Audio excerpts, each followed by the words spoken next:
I mean, you subscribe to OnlyFans, so I don't know what. Yeah, because Rachel has a fat ass. Continue. That's getting clipped. No one clipped that. No one clipped that. You have 12 black people in Latvia. If you're an orphan, you're starving. If stuff was done to you, okay, I'll play any for all everybody out there. I don't approve of Abdullahi said that people should be hanged. I think that's a bit too far. But Obama black that killing on Papa. Drop another brick. That's the brick. That's the brick. One second. So it's again, the actual draw happened, and so it's actually United versus Coventry. It's Chelsea versus Man City. Why did you do that to him, Mardias? I got pressed. W press, man. W press. I got pressed. Who did you get pressed by? Get impressed at your big age. You know? I got pressed. So, guys, I want to first of all, I want to just give an apology, guys. So hell no, At your big age. Ricardo, no, Ricardo, this is Ricardo, this is serious. half No, Ricardo. No, Ricardo. HH is not from the streets, man. This guy folded under pressure. Okay, so guys, basically, we're here for laughs. We're here for jokes, and we're here for smoke, baby. We're here for smoke. Can we start with the receipts, please? No. We're here for jokes and everything. So, guys, the thumbnails are only to promote humor and to promote comedy, because these hangouts, they're called hangouts because we're just hanging out, cracking jokes. But I don't know how that could trigger people in a real way. And I thought that, after a convo with Nomad, who I'm going to read us what Nomad. I'm going to read Nomad did, because Nomad has unfollowed and he's unsubscribed from the Football Hut. That is where we are right now. I'm trying to bring things, but at the moment right now, Nomad has unsubscribed, unfollowed, and he's also thrown shots at me. Are you being serious? I'm going to read the DM. So that's where we're at right now with this and everything. But I've just felt like, after what Nomad says, you know what? There's no water. So I removed the whole Gandhi thumbnail. And if anybody was triggered by that in any way, because I don't know the deep politics in India presenting Gandhi, hey, I apologize. But remember, we're here for jokes. He's just we're here for jokes. He's soft. How is that your fault, man? What? He's soft. No. See, KJ, I am not from India. I don't know the history. So I don't know. You can't talk crazy and then fucking. Do you know? Have you heard some of the stuff he says in here? Like, what are we doing here? Like, yeah. No. But KJ, again, because I do know some Indian people that do take issue with Gandhi. So I'm like, you know what? I know I'm here for a joke, but hey, look, is it worth it? Is it worth it? Wait, what did Nomad say? No. That's where I'm getting to. HH, before you say anything, I'm Indian and I approve this message. But here's the thing, J2S, thank you for the message, but you are just one out of a lot. Hey, look, so, I did it wrong. 1.5. Then 1.5. Yeah, AK's 1.5. I did it wrong. Wait, hold on, Mark, that's a no Diddy, bro. That is a serious no Diddy. That's crazy, bro. That's crazy. Okay, so look, here's the thing. So guys, remember, because we're gonna talk about Barca winning La Liga, what it means for Real Madrid, talking about both of them. Talk about Yamal, should he win the Ballon d'Or, his Ballon d'Or case.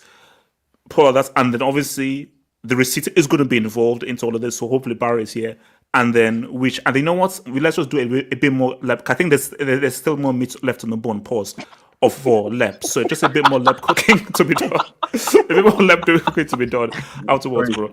Okay, so let's first start with the. So let's first start with the reaction, though.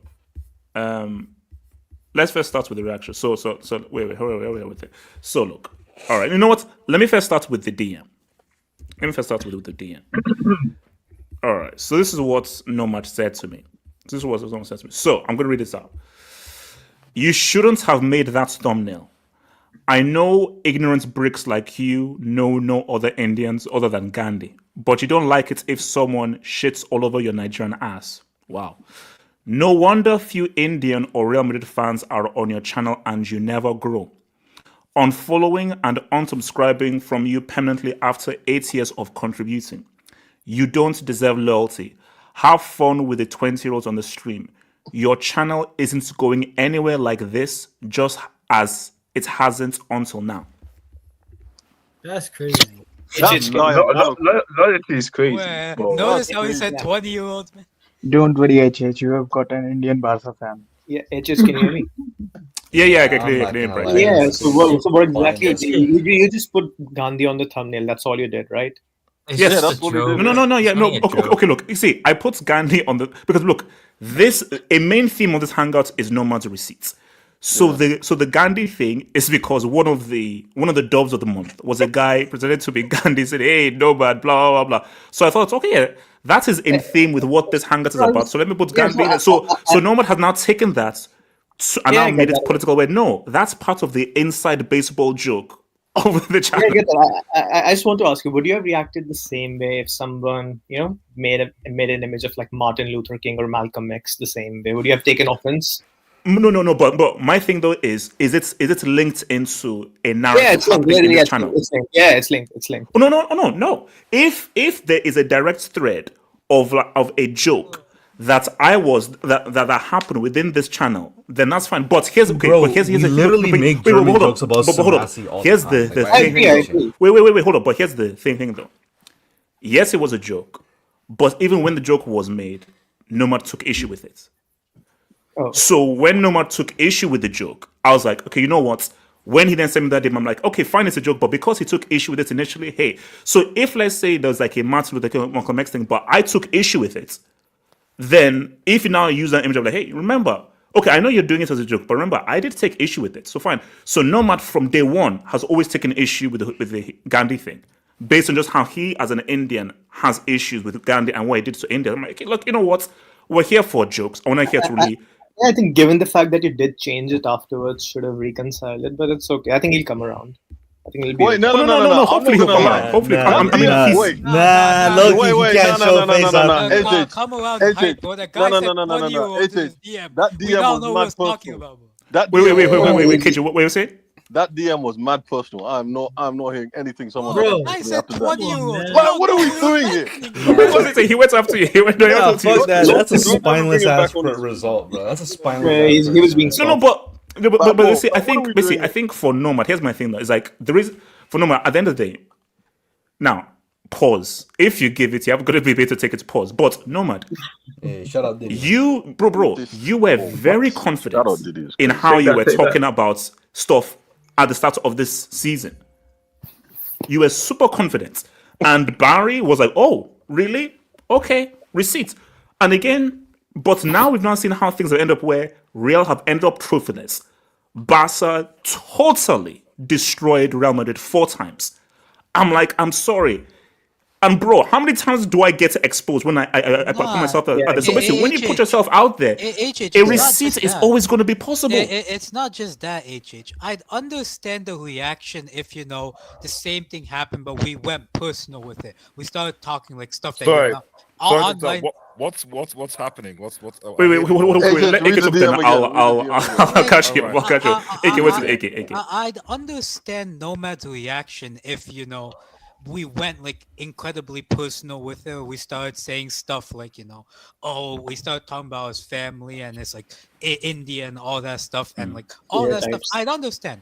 Bro, we're talking about football. He made a footballing argument and it completely blew up in his face, and we're cooking him on a footballing level for that footballing argument. And no. Yes, for me, that's basically personal. Basically, you see, I think AK is right. It's like, okay, look, you could take issue with the whole Gandhi thing, but Nomad, you know exactly why I put up that image. I put up that image based off of that dub. So if you're not, so basically, by you now saying, okay, I'm now going to unsubscribe, unfollow, and your channel is trashing everything, that is just you pissed off and angry that your large claim has now blown up in your face, and we're dedicating a whole stream to pretty much exposing you. But these things happen. That's football. If you put yourself out there, people are going to say, okay, let me follow that receipt, and they're going to get back to you. My only minor kind of sort of pushback, just a minor thing is that we do need to at least have like to balance it out, like at least a video stream where we go through like all of your wild takes, crash out, etc. We do that every stream, Ardias. Artists, we do that. Artists, we do that every stream. Artists, we do that. No, because we see, artists. My thing though is that if nobody is real, nobody, he has to be here, and he has to accept. Basically, he's got to accept the freaking L. He has to accept the L. I'm just going to say that what happens is YSK brings up a receipt. Yeah. That's something. We don't actually have a segment where we could actually go through HH's L's over the year and a dedicated. So if we could have that, the segment is every stream. The segment is every stream. There's too many of them. Come on, man. Yeah, I mean, yeah. Thank you, like, bro. It's happened weekly, bro. It's happened. Hey, man, shout out Hamza and Casey, man. They won the war. Yeah, look. Basically, my thing is, look, Nomad. If you basically, I'm still waiting for him to reply. Basically, he has seen my message. Basically, okay. So this is what. So he left you on red, man. Nah, they don't make them like Sumi anymore, man. No. They don't make them like So Sumi basically, anymore. this is what I said in response. I said, bro, if you wanted me to take off the Gandhi image, I would. Did not know it was that serious. We're just here for jokes. Feel free to unsubscribe and unfollow, but I've changed the thumbnail now, as I know that could be a sensitive topic for some Indian people who I do know. The invite to the Hangout tonight is still open, and he has seen the message. So, HH, you know, some people can come on these platforms and not take it too seriously and not get too emotional. I know it's a joke. I don't think he's one of them based on the what. But because you do want to watch that. Basically, once we play that receipt, the assuredness he had that Real Madrid would at the very least win the league or something is, I think, is what is taking issue, because it's been such a disaster of a season. And it has been so trash, even though Mbappe is going to end up with the Pichichi. I just feel like if he just can't accept that, bro, like, come on, you got beat four times. HH, just come on. You can either come on and say sorry. You can either say come on and say I was wrong, or come on and be shameless like I was when it was Inter Milan, Barcelona. And see, KJ, he's saying, I know for Nomad, there's no way in hell he's going to say sorry. That's never happening. He's going to come here and be shameless, which is fine. Just say you were wrong. It has nothing to do with sorry. Just say you were wrong. No. KJ, the way he's talking online, he like it's a word. Basically, it's like he has to go against Barca. Like, bro, I'm hearing Barca dogs, Barca losers. So what's wrong with being shameless? Nah, but bro, come on, talking on the channel is crazy, bro. Like, what most people in this Hangout do is just take out a loan. Can you put a special section for him on the website? No. Okay. Look, before we even get to the whole thing, okay, you could put Nomad with Egg Boy here and missing in action. Oh, shout out Paul, man. Paul's in the chat. This is a special moment in what's it called? Have hope of history, man. I'm telling you. Yeah, show your boy Paul, man. Matter of fact, we should cook him even more for doing this. Okay. Look, let's first react to, just because we didn't do the show, Barca as La Liga winners. So look, here's my thing. Is this a case of where, because the normal receipt is going to be its own section, but we're leading towards there. So is this a case where, because let's be real, before the start of the season, we all agreed that we had Real winning the league. Are there any Madrid fans here, by the way? Weedman. Oh, Weedman, okay. So I actually came to defend him, but this clown isn't even here. Okay. So basically, so look, see. So before the start of the season, did we all have Real winning it, Barca winning it, or no? I did. I think most of us have had Real winning it. I had Atletico winning it. As you Oh yeah, mentioned, no, let's say we yes. both had Okay, Alexis. hands up. I had Atletico winning it. I Yes. don't remember. Was that a real prediction though? Like, did you? No, really believe it? 100%. Yeah, it was. I don't believe anything. And also, at a point, Atletico looked alright, but then Simeone just Simeone and everything. Yeah. But let's be real. Nobody had Barca playing this well. Yeah. Or doing this well. Nobody. Low-key, I did. KJ, shut up, bro. No, There was did always not. there was always the potential, but we didn't know it was gonna be like. No. Yeah, but it's like we didn't. Nobody How good expected Barca were Lamine from day Yamal to be one. the best player in the world. Oh, at from day one, 17. no. Just end Because that. he's not AK. That's fine. He's the second best player in the world. That's fine.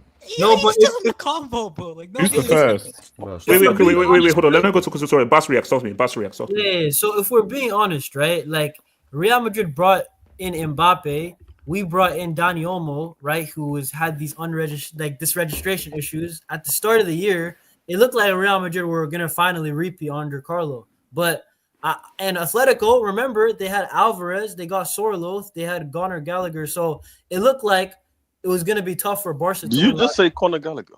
No, but let's be real. He's actually been decent. Conor Gallagher. Yeah, but come on. We're not like if someone signs Conor Gallagher, we're not be like, oh wow, what are we she signed doing? Conor Gallagher. Wait, can I just ask a question? Does Conor Gallagher have more UCL knockout goals than Mbappe this season? Potentially. Are we counting against Man Does City? the Monaco goals count with him on PSG and those goals count? I said this season, the Monaco goals. This season is a bit obtuse. Bashford, continue.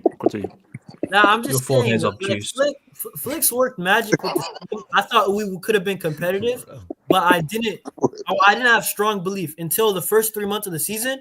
I was like, we can win this thing because we're running away with it at the moment, right? So, I mean, to be honest, if we're being real, we've never seen a league title while I've been watching like this, where Barca go to a 7-point, 8-point, 9-point lead. Then Real Madrid, remember, they had a 7-point lead. And then Barca come back and win the league by what? It's going to be like 5-6 points probably, right? I've never seen a league title like this. I've never seen the Prem or La Liga. He did the same thing this season. Wait, no, Arsenal blew like a 7-point lead from years back. What are we talking about? Hold on. That's Arsenal. This is Real Madrid. True. But have we ever seen a team bottle it and then now they have a big deficit and then come back again? Like, I've never look seen at Ajax this season. Look at oh my god, Jesus. No, the Ajax combo is crazy. he's saying a team that's had a big lead, lost that lead, and then gained that lead again. In their back, That's exactly what happened. Yeah, the back and forth. Yeah. Wait, hold on. Okay, so Weedman, should Real Madrid be extremely disappointed in failing to defend it, or do you just have to tip your hat off to an amazing Barcelona team? Bro, this Barca team is very, very good. This is a very good Barcelona team. Like you can't underestimate just how good these guys are with this manager. That weed is strong, man. That weed is strong. I'm hearing it. It's very, bro. I've wait, hold up. You're actually on weed right now. Yeah, he said last stream he was 3. All day. Okay. We don't continue. Bro, I already can hear it in my voice. Yeah, I can hear it in his voice. Yeah. Anyway, the fuck was I talking about? I lost my train of thought. You prick. All right. Does anyone want to take the blunts? Wants to take the bridge. Okay, take the blunt. Go for it. Are you good, Osasuna? Okay. Anyway, I was talking about Barcelona. Okay, so these guys are actually really good this season with a very good manager. Now, yes, we need to obviously improve. Yes, there are things that are going wrong with Real Madrid. We were horrible this season, especially just everything about the team. Yes, we had injuries. Yes, there's Carlos dementia, all of that. However, ultimately, we will improve next season. With Xabi Alonso, you would hope, even if, I think that it's not as good of a hire as Klopp would have been. However, hopefully he does well and we compete. The thing is, if Mbappe had not come, you have to imagine what would be the case if he had not come. And wait. So I said that it would have been worse, or this team would have been more cohesive if Mbappe didn't come. What are you trying to say? That's the thing, right? Normally logic would say that's not supposed to be something that's bad for your team, getting a free player that's very good like that. Who will end up with being top scorer? Exactly, and ultimately, none of it is on him. He is not to blame. I see a lot of people trying to put it on him. This is not his fault. He has. Here's the thing. Like, I would love people to explain to me how the guy who is the issue will end up being the top scorer. Like, I can understand, okay, stylistic and everything, but at the end of the day, if he ends up being top scorer, at worst, second top.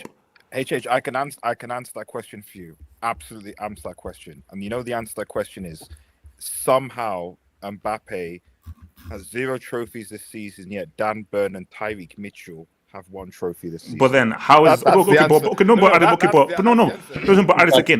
how is he to blame if he's top scorer? He's literally won the Super Cup. Wait, RDS, look at the common factors. PSG are in the UCL final. If they win at HH, that's a treble. That doesn't mean anything. No, that doesn't mean anything. But okay, wait, guys, I get it. Okay, so you're saying that. So if Mbappe wins the Pichichi, he still was the reason why Real Madrid did not win the league. We really twerking for that Pichichi, bro. Like, come on, he got it because Lewandowski got injured, bro. No. I'm just presenting the question. So if Mbappe is top scorer, you can still say he's the reason why Real Madrid failed. So, like, that doesn't compute. No, it kind of does. Wait, can I say? Wait, hold on. Okay, wait, man. Continue. Who is Mbappe, bro? Yeah, that's a good question. Actually. Wait, man. You have this guy who comes in, scores 40 goals in his debut season, scores the most amount of goals that anyone has scored in their debut season for Real Madrid. Jude was breaking records last season. This guy broke everything that he had. And so ultimately, you have to look at everyone else. And you have to look at the fact that one, you have to look at Perez because you see the team that you have, and your obsession with Mbappe is the reason that all this starts in the first place, bringing him in to destabilize. Then you look at Carlo for being unable to figure out how to work with Mbappe in the team. You look at Vinicius for, in my opinion, Vinicius is jealous of Mbappe, has some kind of jealousy of Mbappe. I don't know why. I don't know why. Wait a minute. How do you don't know why? This was my team, my thing and everything, and a guy comes and everything has now shifted. But see, if Mbappe doesn't sign for Real Madrid, who is the main star of this team? It's Vinny. Once Mbappe arrived, it's like, oh no, he's now the main superstar of this team. That's just natural human reaction of like, oh wait, hang on, how come he's now the main star after everything I did last season? Also, he was denied the Ballon d'Or. The thing about Mbappe is that he hasn't done anything to be like, hey, this is my team. He's actually not been very selfish or been made anything about himself pretty much at all this season. Obviously, you shouldn't be. It is your first season here. It would be wild to do so. But he stayed in line, and it's really been everyone else around him that has been affected by just his presence rather than anything that he's done. And so if you look at that, you have to realize that everyone around him needs to change rather than him. And when it comes to PSG, that's completely uncorrelated. These guys have simply had a fantastic season. They added, in my opinion, one of the best players in the world, Kvaratskhelia. This guy is my favorite player right now. But you look at him, you look at the improvement in Dembele, and you look at... No, but wait a minute. But let's put it. So this win, is it more so of how good Barca were or how bad Madrid were? Barcelona. In my opinion... how good Barcelona were. Because if you look at just how strong they were, how many matches they were winning, ultimately, they were on a lot of streaks where you were just like continuous wins. Even when we were 7 points ahead, yes, we dropped matches that we shouldn't have. We didn't drop a horrendous amount of matches. And Barcelona just kept on winning. And especially because the fact that they beat us so many times this season, that's demoralizing for you as well, right? And so the fact that they had such a fantastic season, combined with the fact that, yes, we were also underperforming, that's just combines to something horrible like this. And unfortunately for Nomad, he doesn't show up for this cookout, where I was actually going to defend this guy because I'm tired of these Barca fans dogging on this guy continuously, or you almost never have Madrid fans nowadays. I wonder why on your streams. And these guys just say whatever they want with no one to defend, and yet this guy isn't even here for me to defend. So It's just gonna go after this. Okay, no. Okay, let me go to AK. Then come to Critic. AK. So the question is, Buzz. So basically, like winning this league, is it more down to just Barca were just amazing, or Madrid else, whether that be the board, Ancelotti, or so forth? See, AJ, this is how I look at it, and this is what I see. And it's that Football Club Barcelona, in the way they played, in the way they conducted themselves, in the way this season went, was simply everything that I expected Real Madrid to be at the start of the season. The vibrant attacking football, the combinations, just the sheer entertainment, the way they played. Everything that Football Club Barcelona did and the way they played was everything that I expected of Real Madrid at the start of the season. And that, I have to say, the answer to your question is both. Like, I know you don't like that type of answer, but it is both. Like, no one expected Barca to play the way they did. And I don't know if Barca fans themselves expected. I'm sure there are definitely quite a few Barca fans who did expect it, but there are also quite a few who didn't expect it. I know for a fact. But did Ricardo expect the way this team played at the start of the season? Last July, did Ricardo expect this team to play the way they did this season? I don't know. No. And number two is, did we expect Real Madrid to implode the way they did this season? Because, yeah, you could see the stats and they scored a lot of goals, but we've all watched La Liga here. These guys, it was individual brilliance at best. It was games where they were hanging on like a tightrope and you needed an individual to save you and win the game out of nothing. We've always done that, though, is the thing. That's always been our thing. But here's the thing, but what was the narrative throughout? Because think about it, the narrative throughout was like, man, Real, they're not good, they're not cohesive and everything. So imagine if Real were cohesive and Mbappe was still scoring. This title may literally go down to the last day of the season. Because let's be real, Real took it to like, 2 or 3 games being totally trash and losing twice to Barcelona. And they took it to the last 2 games of the season, which shouldn't really have happened because Barcelona played that, but still, they still did. So imagine if Real were actually good, actually cohesive. This could have gone down to the last day of the season.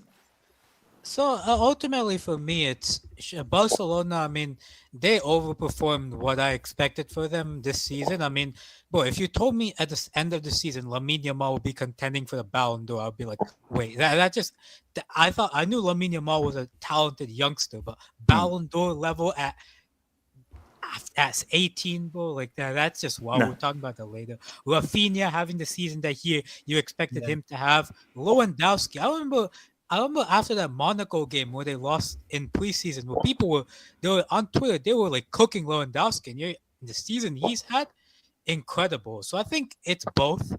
I think Real Madrid compared to last season, and in terms of the Mbappe factor, I get Osasuna's point. He scored 40 goals. How can you blame him? But it's not necessarily him, but the fit he has with the team.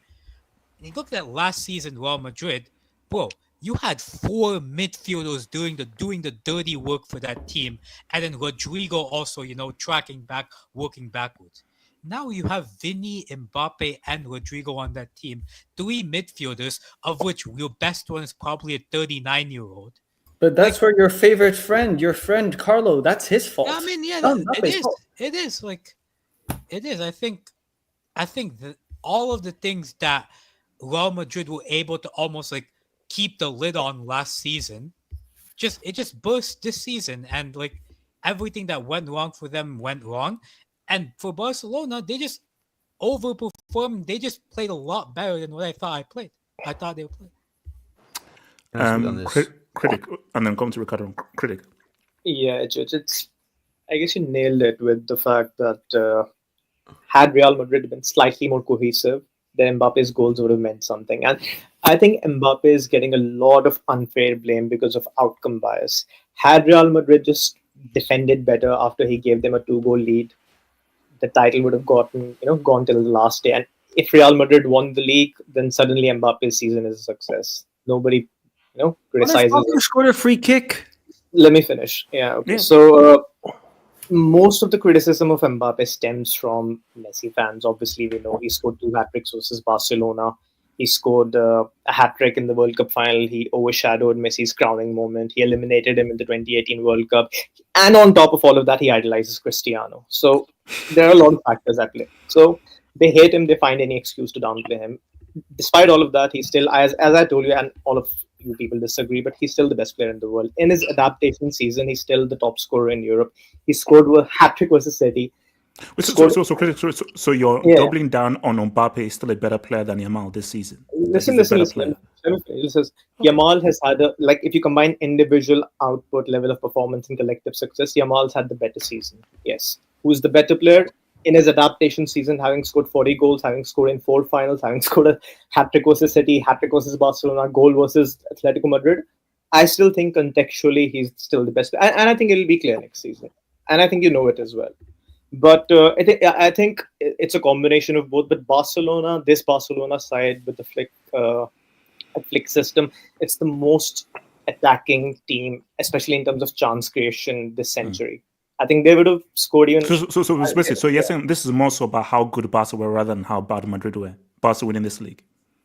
I think it's a combination of both, but I lean slightly more towards Barcelona because of how relentless they are in attack. And as far as Vinicius and Mbappe go, I think there was a skill set overlap. Both are left winger forwards who like to cut in and score. Vinicius was already had a Ballon d'Or level season.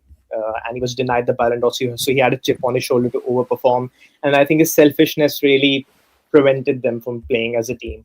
So, they got in the way of each other. So I think it'll be Xabi Alonso's responsibility to fix this. But I think they need a striker. They need a holding midfielder to just sustain position in midfield. Well, they already have Dean Hussein, that's already done. So they have the defender. Yeah, but and I think Reinders is one of the rumors to come. I just have a question for you. Do you think Mbappe and Vinicius can coexist? No. Because because my thing is you have to maximize a player. Exactly. To maximize Mbappe, he's got to play on the left. To maximize Vini, he's got to play on the left. Vini can play through the middle, but you're not maximizing him. And as a manager and as a team, you want to maximize a player. So if, let's say, you put Mbappe on the left and put Vini through the middle, are you getting the best out of Vini? If you put Vini on the left and put Mbappe in the middle, are you maximizing them? If you play them as a 2, are you maximizing them? Mbappe, at his best, is a wide attacker. That is just his play style. That's how he plays. That is just his characteristic.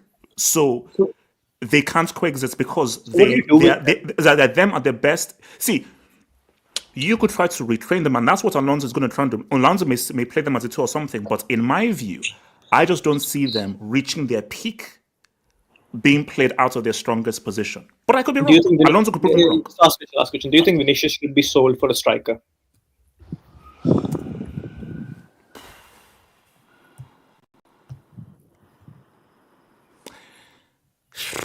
Okay. No. Look. We are sits here. Well, we are sits here. It's a difficult one, but we have to make the difficult decisions. I would, and that may sound crazy. No, let's say that may sound crazy because you're like, wait, look at all Vini has done. It's Mbappe, and if you get a striker that can walk off well with Mbappe, as well as the midfielder, the defender. That's the decision I'll make. And then again, you ask me to make a decision, and it's either Vini or Mbappe. Choose one. I've got to choose Mbappe. I feel like name tags is beating your ass here because this does not make sense. Like this guy. Okay, so you're choosing Vini over Mbappe then? No, so you're selling Mbappe and keeping Vini. I'm saying sell neither. No. That was his question. No. His question was a Sophie's choice. You have to choose one. Mbappe or Vini, because I don't now. You may think that they can coexist. I don't think they can coexist. But hey, look, Alonso could come and make them play together and be like, hey, I was wrong. I was about to say that. What we had this season was them playing for a manager and a supposed system. I don't even want to call it a system, but a supposed system whereby there's sort of no consistent pattern. There's no development there isn't really the opportunity to build chemistry and know if you can really play together well enough, right? So the fact of the matter is, give Alonso a chance this season to see if he can fit them both into a team, into a system that actually gets the best out of both of them, or at least allows for both of them to be consistent. Because let's say next season Mbappe scores 40 goals, Madrid win nothing again.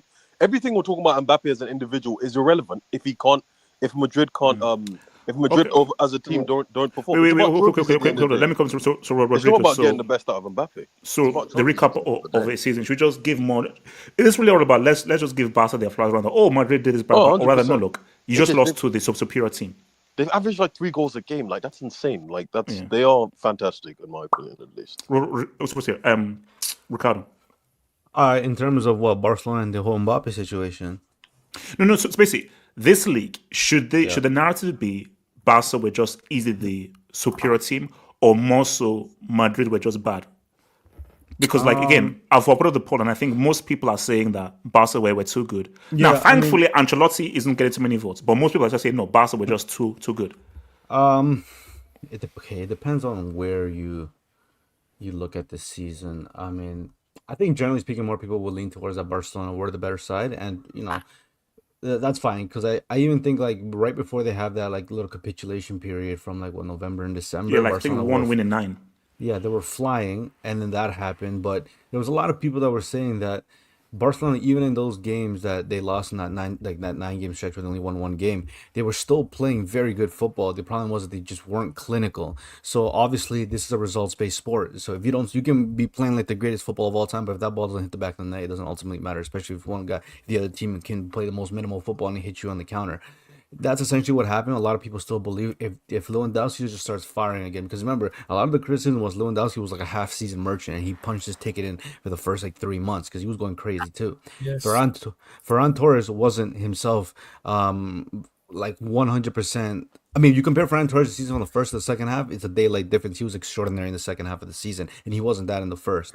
But then come January, like they pick it back up. Now Real Madrid and Atleti obviously take advantage of the slip up, as we saw. Like the signs were there. Even the game against Atleti at the end of December, Barcelona, that was a one-sided game. And what happened? Atleti hit them twice on the counter, and boom, game done. So it doesn't even matter how good you play. Barcelona were genuinely from top to bottom, from August to the end of the year, they were by far the best team in Spain. Now the whole Mbappe thing, like I think some people are being disingenuous to say like, oh, he's not to blame. I think he's part to blame. I don't think, when you field 11 guys plus the guys on the bench, you're just going to single out one player unless you're like just a fucking hater and that's all you do. But if you look at the course of the season, he is partly to blame. Now, I think there's also Perez who just seems to, be alleviated from any criticism. But let's not act like in the first half of the season, Mbappe wasn't playing well. Like, why do we, just because he ended the season with 40 whatever goals, it doesn't all of a sudden make the rest of the season be like, oh, now it makes sense. No, he just wasn't that good over the consistent period of the season, and that's fine. He finished off strong, which is good signs for the following season. But let's keep it honest, he wasn't good in the first half of the season. Like, let's not act like Vinicius wasn't spoon feeding this guy every chance he got in the first half of the season. So I like, even in the El Clasico win, I'll be honest with you, everybody keeps dogging on Vinicius. Vinicius put it on a plate for Mbappe twice. Like, I mean, I don't understand. If you're gonna give the guy credit for scoring wait. In which game did Vinny put on the last Clasico that pretty much ended the league? Okay. Yeah, Vinicius put on the plate for him twice. Like, I mean, I don't know what more you want to criticize Vinicius for. I think, and don't get me wrong, there's a lot of, I think it's something that Real Madrid fans are missing out, that there's a genuine divide amongst Mbappe fans and Vinicius fans, because it's easy, I guess, like Mbappe is like the bigger superstar, and I get it. Personally, for me, if you want to make an objective, emotionless decision, you get rid of Vinicius, you get Mbappe, because Mbappe he's that guy. There's no denying that. Okay, but at the same time, you need a striker. I'm sorry, like as good as these two guys are, football is at a stage where it doesn't ultimately matter how individually good you are. It's not sustainable. You need a structure. You need a structure. And reality is, Vinicius and Mbappe, they don't defend. We literally saw this in PSG, where Mbappe and Messi didn't defend, and the team suffered as a result. Mind you, okay, there was other deficiencies, like the midfield just wasn't good enough. But regardless, you can't have two players that don't defend. You can get away with one, and the one lazy guy, it has to be extraordinary or has to make sense to offset the defensive deficiencies, and that wasn't the case here. Like, Vinicius and Mbappe are two of maybe the best 5 players at their peak in the world, but they're not Messi, they're not Cristiano, they're not Neymar. So, so to me, it just to act like he's gonna be the Pichichi winner. No, we saw the season. He wasn't great for the majority of the season. I do think that defensively they had issues. I don't even blame him for the classical losses because, bro, you look at that defensive lineup, bro. Anybody's eating off that lineup. Because even the games leading up to what's it called, Barcelona, they already weren't looking very sure in the back. Now, granted, it was injuries, so I mean, it is what it is. The midfield, it is what it is. My thing is that a lot of the times we put unrealistic expectations on top players, right? So at the end of the day, bro, football is a tactics-based game. Every sport is a tactics-based game. That's why people get paid the big bucks for that shit. That's why they have scouts and analytical stuff, because that's literally what sports are. I know people want to see the hero ball bullshit, which is fine. It's entertaining sometimes. We've been spoiled with that with Messi's and Cristiano's and Neymar's and then other players in between. But for example, against Arsenal, against Arsenal, you can't tell me like both, not even just Mbappe, I'm not going to even single out, but both Mbappe and Vinny, who were supposed to be the faces of whatever football. Some people feel like Vinicius sort of won the Ballon d'Or. Okay, so you were kind of the face of football. Bro, they did jack shit that entire tie. Now, yes, could you blame the midfield? Could you blame it? Of course. But there's also that romanticization with hero ball that we have in football, that when tactically Arsenal just outclassed Real Madrid, we saw what Mbappe and Vinny did. They didn't fucking do anything. They didn't do anything. But my thing is that why wouldn't he have learned this before? Because again, like, look at how this season even played out. If you just were to look when the season started, you look at it on paper, Real Madrid have the better individuals. Yeah, but people. But because before the start of the season, okay, Yamal, good Euros, but he's still a young guy coming through. Okay, Olmo, okay, and everything. But Barca, just as a team and a collective, they worked well together. And Real were surviving off of those moments. They were not working together as a team. Last season, they were a team, but they're not a team. Can I ask you a quick question? The whole football has always been about 11 players on the same page. That's always been. Would you get by except Brazil? Brazil. No, I mean they played decent football. Like, you can't they play like terrorism. No. They do, but they're the closest thing to these 2 or 3, 4 guys will find a way to score. Obviously, like sure, but on every basis you need a team. But Brazil was like, hence why people have tried to copy the model of like, man, if you just have 2 or 3 superstars, they can always figure something out for us. But I think the way football is going right now is those days are gone. No, Let's just have a few individuals. You need a team now. Those days are 100% gone unless you're an exception to the rule, which there's very few in history that could literally just change the icon because they're them. I just think nowadays it's probably much harder. I don't think the gap between the top players and the guys who fall right behind them is that big compared to what it was Messi and Ronaldo, who can pretty much pull something out of their ass every time. And Mbappe can be that guy. I think he's shown the capacity, but I think, bro, I think some people, we say, like you even said in the beginning, that if Vinny and Mbappe is just not gonna work. It's a situation where like you have 2 players who like playing pretty much inverted wingers, and Vinny is not a very versatile winger in the sense that he can play outside the left wing at a proficient level. Mbappe, he's truly a left winger, and he can do the number 9 to like a decent level, but against like formidable sides, like it's not gonna work for him. It's absolutely not gonna work for him.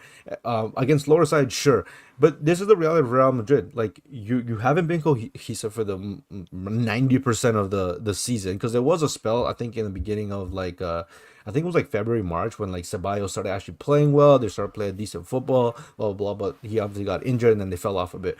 But a lot of the wins and the victories have majority come from individual brilliance, and that's the one aspect of football that Real Madrid have. Like, we know that they can win games because all it takes is just one half chance, or Vinny goes crazy and takes the ball from half the field and drives down, and then they score somehow. So are you saying that for next season, Alonso's task is make these guys more as a team to compete with Barca? That's the idea. I don't think the goal is to be like to look at Barca and be like, okay, like, I mean, yeah, they're gonna be no. Look, you can't copy Barca, but I think, in terms of, let's be real, Ancelotti is more about let the ballers ball. I'll give you a general blueprint, but I'm not going to micromanage you. I mean, I'm just going to allow the individuals to basically express themselves. It's a duality because the thing with what's his face, Ancelotti, like he has a way of his way of viewing football is let very creative players express themselves, and it worked for him because bro, he's won 2 champions. Like you don't just can't say it didn't work. Was it bound to fall, especially when teams obviously doing the research on your team and those players? Like there's a lot of game footage on Vinicius and Mbappe. Like we're talking about the professional level. Yeah, they're gonna get you can't. It's not sustainable. It's just not. There's been games where Ronaldo has been shut out. There's been games where Messi has been shut out. This is the sport we play. Now, for Xabi Alonso, the thing I would say is that is he getting backed by Florentino Perez? I think so far it has shown that he has been backed because they got Trent, they got Hoyson, and then they're gonna get that other guy on the left what's it called, left back position, or maybe left wing back as what he likes to play. But one of the big things that Xabi Alonso is going to have to answer is if he can make Vinicius and Mbappe fit together, because they don't have a choice. This is not FIFA career mode where like, oh, let me just switch out Vini. Like if you wanted to switch out Vini, bro, first question is who's gonna buy him. Second thing is is he gonna want to leave, and the third thing is the emotional state of the fans and how it may look on the outside that you're kicking out Vinicius, who's giving you so much just for Mbappe. The reality is that they're both gonna be there, and he's gonna have to figure that out. And the other question is if the profiles of the players are gonna match his system. So I mean, some people are. Okay, let me ask everything around now. If I know it's still early, if to say right now, who would you put your money on to win the La Liga next season? Barca. Well, you have to wait for the window. Like, And that's it depends on Kenny, have to exactly wait. what Kenny said is that for me. Let me see what the window does. Let me see what Xabi Alonso does, and then I'll get back to you, because I think that's going to be very key. Because if Real Madrid pull up and they've not really and they don't have a striker, they don't have a midfielder. Now, But they're not going to anything get could happen in football. They're not getting a striker. Yeah, They're not they're not getting the a striker. striker this Bro, summer. They're not getting the striker. Because they're gonna play what, a 3-4-3. Your players up top, it's gonna be Vinicius and Mbappe. Because where are you gonna fit in a striker? The midfield is probably going to be Valverde, Jude, and Tchouaméni, unless they decide to sign Angelo Stiller. Which okay, then what happens to Tchouaméni? What happens to Camavinga? At the left back, you're gonna get that guy who plays in Benfica. Right back, obviously, what's his face? Trent. Well, Alvaro Fernandez. I can't remember. Yeah. That's what I was- And then United then have at- first dibs. Then at center back, you obviously have Rudiger, Asensio, and Hoyson. Where are you gonna fit in a striker? And if you do bring a striker, are you gonna bench Vinny? Are you gonna bench Mbappe? Bro, I don't see it happening unless you bring one just for, I guess, coming off the bench. Sure, but they're not getting a number 9 in my opinion, because they have to deal with the headache that Perez brought on them, and that's you have to make Mbappe work because of so much money has been invested. So we know for sure Barca making signings this summer or leave attacks. To be honest, I think they have to wait on the financial fair play thing to see what they can do. But Crazy. they also We're still in the they mud, also- bro. yeah, so they have to figure out who's gonna be gone too. I mean, I think they're only gonna spend it depending on who leaves the club. So So Lewandowski is staying another year. That's confirmed. yeah, he's staying another year. But I assume that Ferran Torres is gonna be given a bigger role, and he deserves it. And then I believe because look, it's just all He politics. deserves it after the Inter game. Hey, like, didn't Lewandowski miss a fucking chance too? Like, No, bro. Look, the Shark has put in a shift, bro. yeah, Shaka- no. Shaka- But the Shaka- reality Shaka- is, Shaka- 2026. Does anybody know what 2026 is for Barcelona? Like the anniversary. Oh wait. No, it's the presidential elections. You don't think what's his face? That fat ass Laporta is gonna campaign a striker at that point? He obviously is. And God knows, maybe he might campaign Alvarez because Atleti sometimes sends their player to Barcelona. And by that point, we're gonna play next season in the Camp Nou, so financial should be better. I wouldn't be surprised if like Pep decides to fuck off and then Haaland has some sort of clause to leave to an international team, because there's all these weird clauses. There's no clause, man.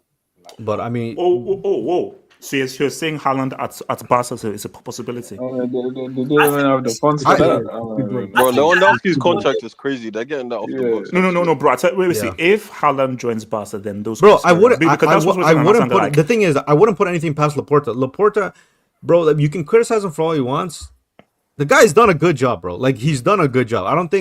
Yeah, he has his deficiencies here or there, but if you would have told me that at the start of this season with just bringing in Dani Olmo and just remember the way he pushed out what's his face, Xavi, was really like it was perceived as a bad thing because he was gonna leave, and then they said he didn't leave, and then he just he dumped him in the curb like a week later. It was a shit show. People were criticizing Laporta just for Hansi Flick. Hansi Flick comes, brings the 3 trophies in all domestic titles.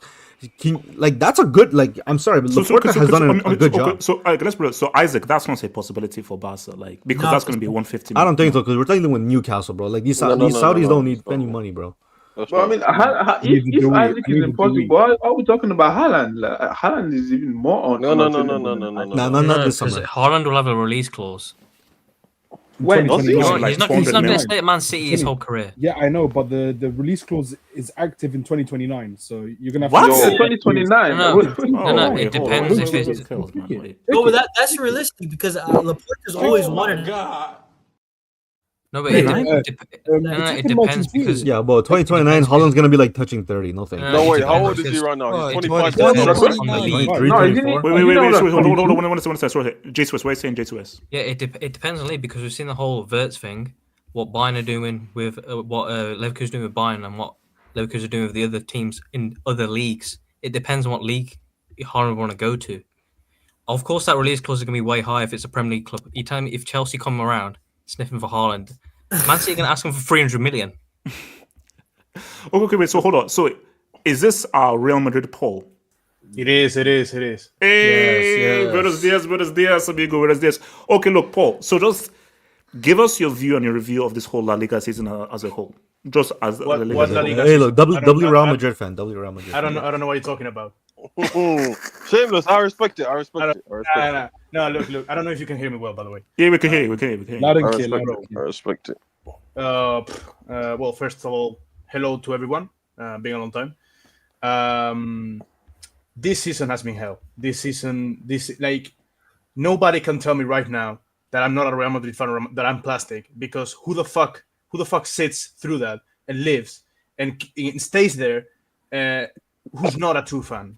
For fuck's sake. I think this season, first of all, congrats to Barcelona. They have an amazing team. But I think their star is Flick. I think that they had a great season, but I think we did a shit season. And I think 3 people, or the three levels of the club, are to blame. I think Perez didn't reinforce Ancelotti when the center backs and the defense was absolutely injured and everyone was injured.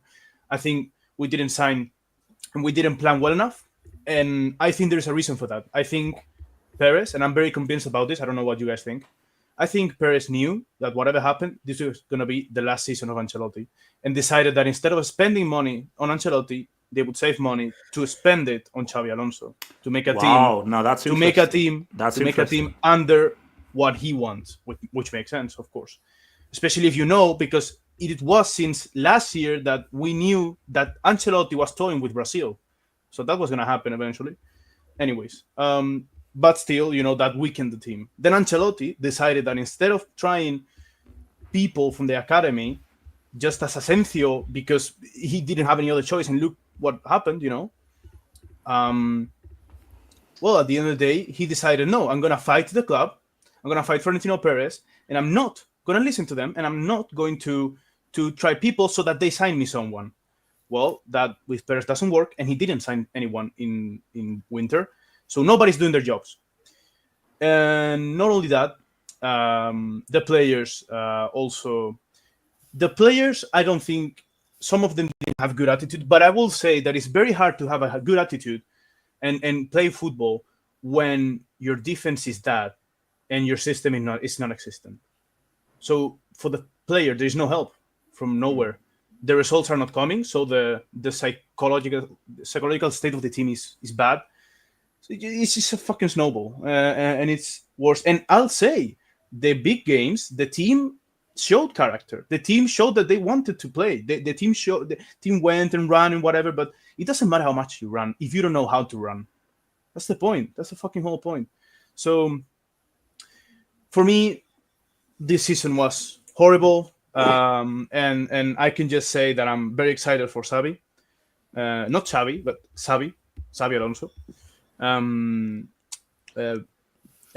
I do think I don't know if you want to ask about something in particular. I know I'm saying a lot of things.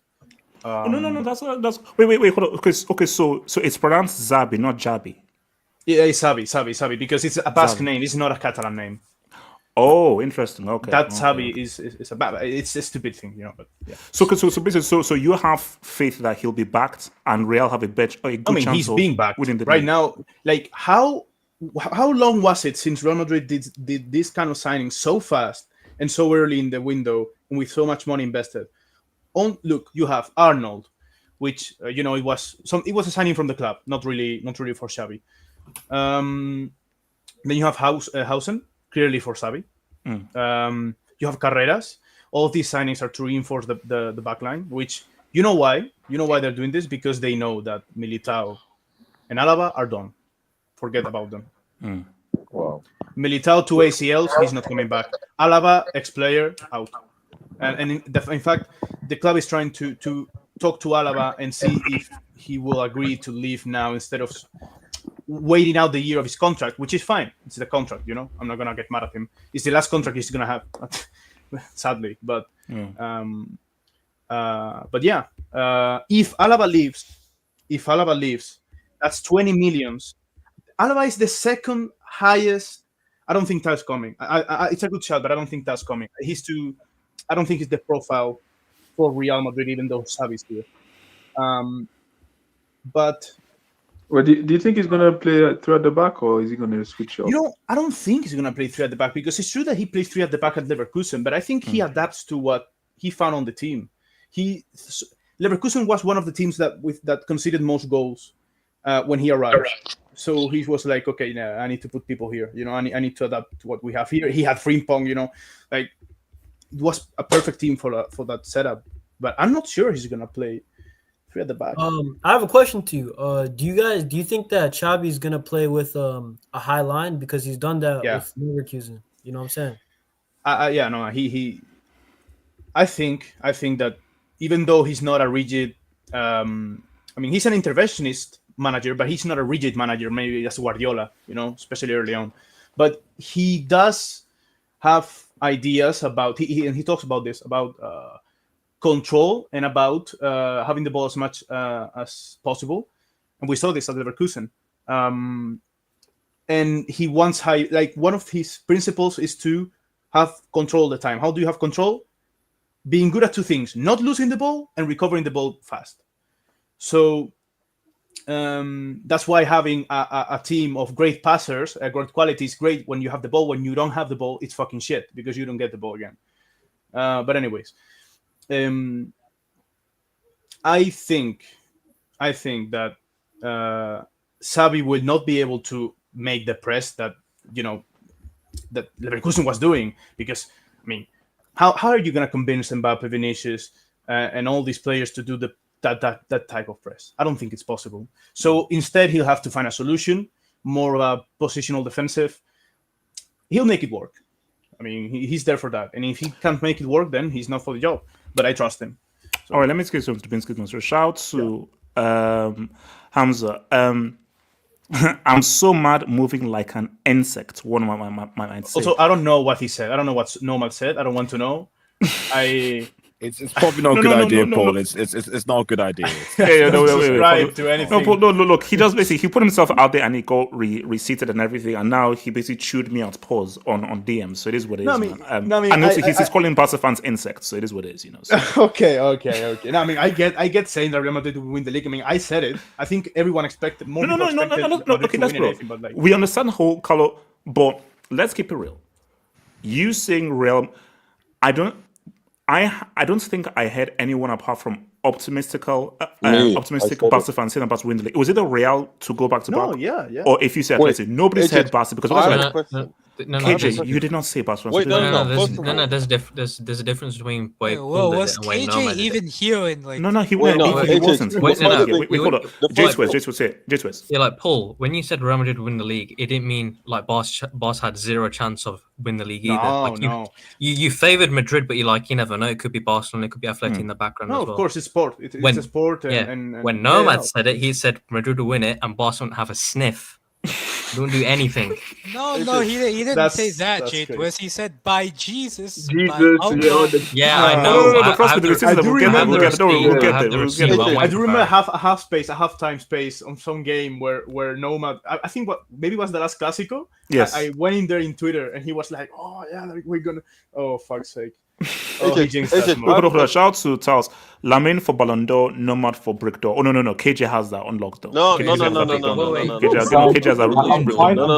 What do you do? Abdullah, you have a new challenger, bro. Abdullah, you got the smoke this afternoon as well. Okay, so guys, let's get slightly political here. So Casey, thank you for changing the freaking mood, though. Casey, thank you for that. Some Indians hate Gandhi because they blame him for partition. My family was kicked out of Lahore because of it, and I don't blame him. Hey, what can we say, bro? What can we say, bro? Again, you know, it's real. Shout out Casey, man. Thank you for enlightening us, bro. Hamza, Martin Luther King and Malcolm are not frauds like Gandhi, and Nomad dislikes Gandhi, one of Nomad's rare W's. Thumbs up was to suggest Nomad versus Gandhi. And also, bro, I hope Gandhi doesn't send a dub, bro. Please, Gandhi better not send a dub. You are. It's fair.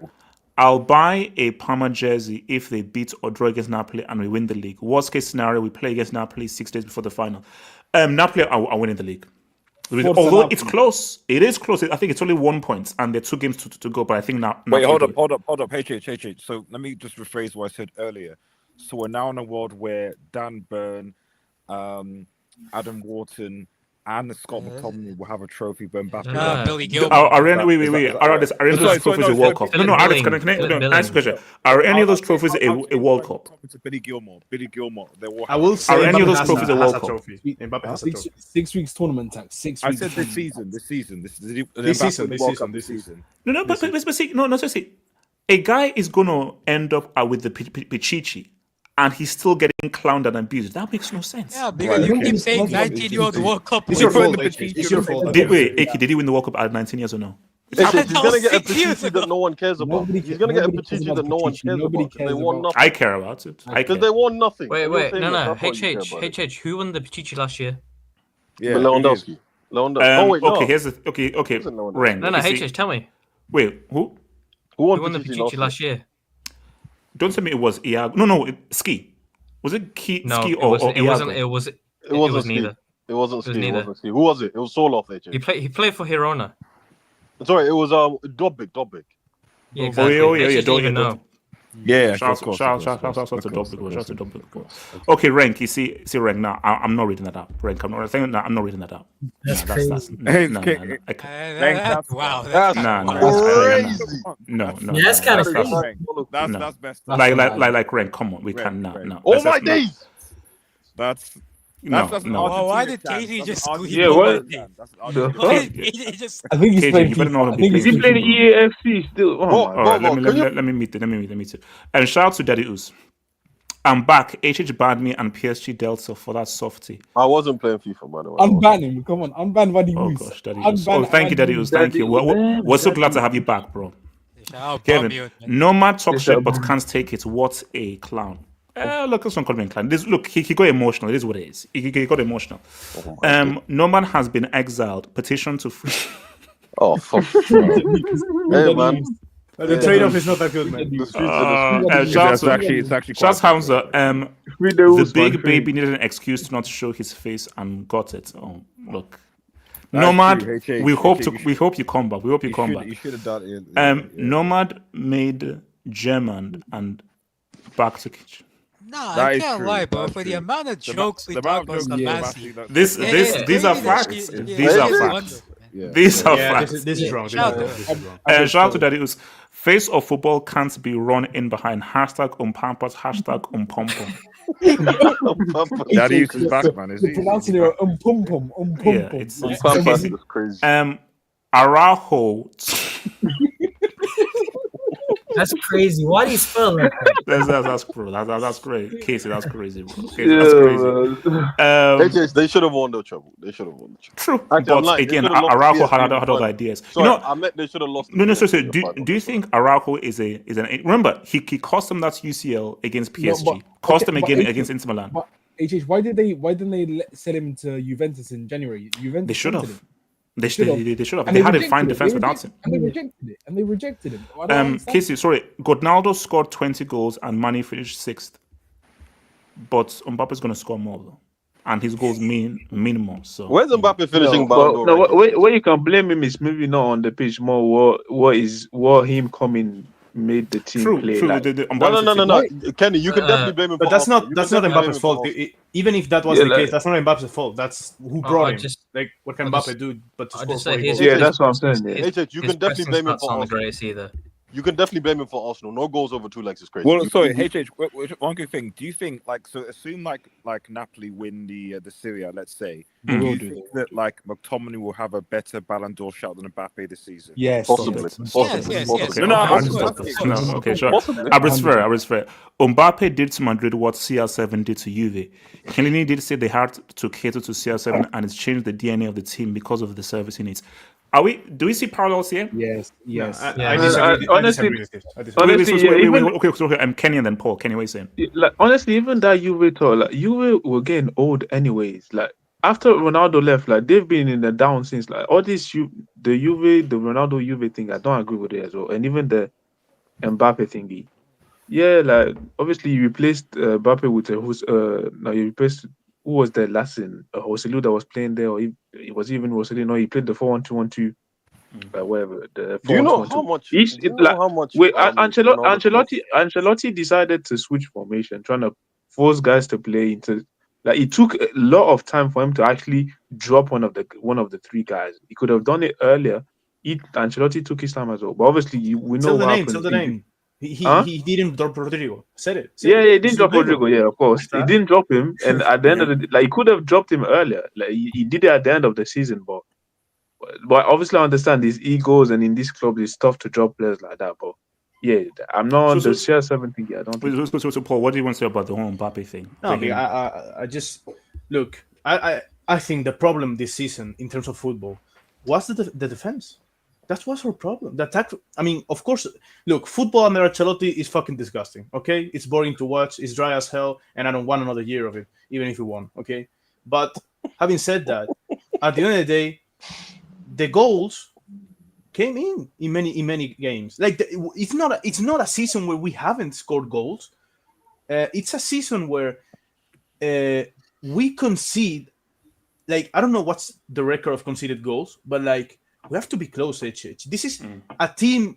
Other years under Ancelotti, what characterized us was that maybe we didn't even score so that many goals, but we had a lot of 0 goals conceded in each game. We even did a record about goals conceded in the 14th UCL campaign.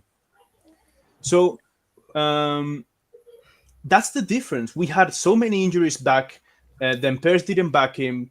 And also Ancelotti didn't want to look for solutions in the academy, so we had a defense of Lucas Vázquez, who isn't even a natural, isn't even a right back. He was a right wing, and he could play. He was reconverting into a right back, so he could be the Carvajal bench player. All right, great. This is a player who has 34 years old. He's older than Carvajal. Lucas Vázquez is older than Carvajal. Yes, I know it doesn't look like it, but you can look it up. It doesn't look like he actually looks like an 18-year-old ball. That's crazy. It's fucking bizarre, but it's true. I think he's older than Carvajal. And then you have Fran Garcia, who honestly he's a guy who could be a bench player, but he's not someone to start. And the problem is Mendy is all the time injured. Also, you had 2 ACLs, Militao, 1 ACL meniscus, Alaba, Rudiger with chronic fucking disease in the knee, like, and meniscus. Like, the defense was cooked. The defense was cooked. I mean, bro, if Arsenal are scoring goals for fun against Real, then you know that something is up. No offense to Arsenal, but come on, bro. No, but we're going to talk transfers afterwards. We're going to talk transfers. We'll get there. So shout out to Hamza. Could PSG have played the football they have to with Mbappe being there? Individually, he has improved and gone on to have a good season, all things considered. But the issue was a balanced one for both recruit. Oh, no, 100%. Like if What? Mbappe was still at PSG, they don't make the UCL final. Well, I what agree. I'd say, in terms of the balance one, I think someone mentioned the pressing stats like previously. And yes, I know that Mbappe, he's not a terrible presser, but let's not act like Real Madrid pressed well under Ancelotti before Mbappe. Like That's it was true. a great pressing team ever. But AK, you can't have a functional team when it's not just one. It's not just Mbappe. It's Mbappe, Vinny, Rodrigo. When you put the whole front That three is true, together, that- they have the that is lowest pressing stats across Europe. Oh my! Right? That's So shout out to case. So us messing up in November to December cost us the treble. # injuries. What about Rodrigo? Mumbai? Okay, all right. Shout out Mumbai. Mumbai Police Force. They have 5'3" with an attitude as a striker. #. Is this Endrick? Okay. Come on, man. The guy's young. Just what got wink. Olise is my best attacker in the world this season. That's fair. He's been good, but No. I think Olise is the best signing of the season. I say he's the best signing of the season. Yes. Best signing, I agree. Best signing. No, one of the best, but best signing. Yes, I'll give him that. Who said Ayose Perez? You know who said that. So is that Juventus? Look up the stats. Okay, can someone decipher this? Juventus, Barca, My Bayern. mind is too. Okay, so Juventus. no, I know there's PSG at the end. Oh no, I know there's Barca. Newcastle. I think that's Newcastle. Then Newcastle. that's Barca. And then that's PSG. PSG. But I don't get the correlation. I don't get the correlation, bro. Maybe he has 3 teams. Yeah, maybe. Shout out to Jose, man. Darius. Shout out to Casey it's Cole. Newcastle, Crystal Palace, PSG. There we go. Crystal Palace. I get it. Okay, Crystal Palace. Yes. Okay. Yeah, bro. Yeah. Shout out to KC, Cole, Juju, PSG, Delta, Ricardo, Smarty. No, he meant Samasi. Okay, hold on. Oh no, that's a break back. That's if he. Shout out to you, bro. Jose, terrorstati taking over. Wow. Bro, you give it with the 3 names, right? man. I mean, No, that's let's see. we have to remember. Hold on. Get McFrappy out of my beloved on a loan club. This is United. Oh my god. And here's the thing. I'm sorry. I asked him not to send the dub. I pleaded with him not to send the dub. I said, don't send the dub, bro. And I'm not reading out this dub. We're talking about all of Madrid's issues they face this season because of the squad. I'm not reading that. You can't. Wait, it's already out. No, I'm not. Gandhi, sharp Gandhi. Boy, so KJ, what you saying? I'm saying I know everyone's talking about Madrid's issues and their lack of. Wait. Sorry. Before you go, let me just hit it. Hold up.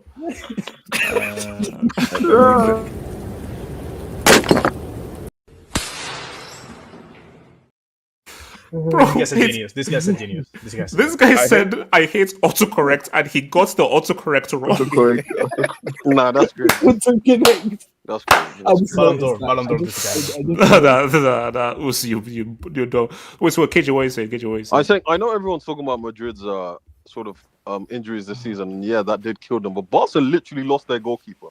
Got a guy who was smoking 50 packs of cigarettes a day and in retirement, right? To come out and he was Chesney, man. above average. Like that was quite insane if you think about it. But they really don't shouldn't have compare had it. a chance. It's not the same. Okay. It's not the same. KJ, Wait.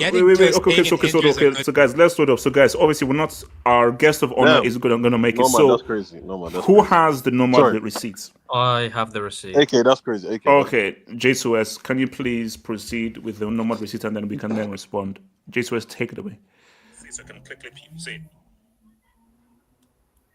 They're not sniffing La Liga times 100. I need you. So I need to say it. So you're saying. So say the full thing that Barcelona are not winning La Liga. Say so I can clip you. Say it. They're not sniffing La Liga if God Himself came and became. No, man, I need because I'm about to clip you so I can use it as the receipts if you're wrong. So say Barcelona are not sniffing La Liga, then I can clip you. So go. Barcelona are not sniffing La Liga with Jesus Christ as part of their team. Okay. Yes. 35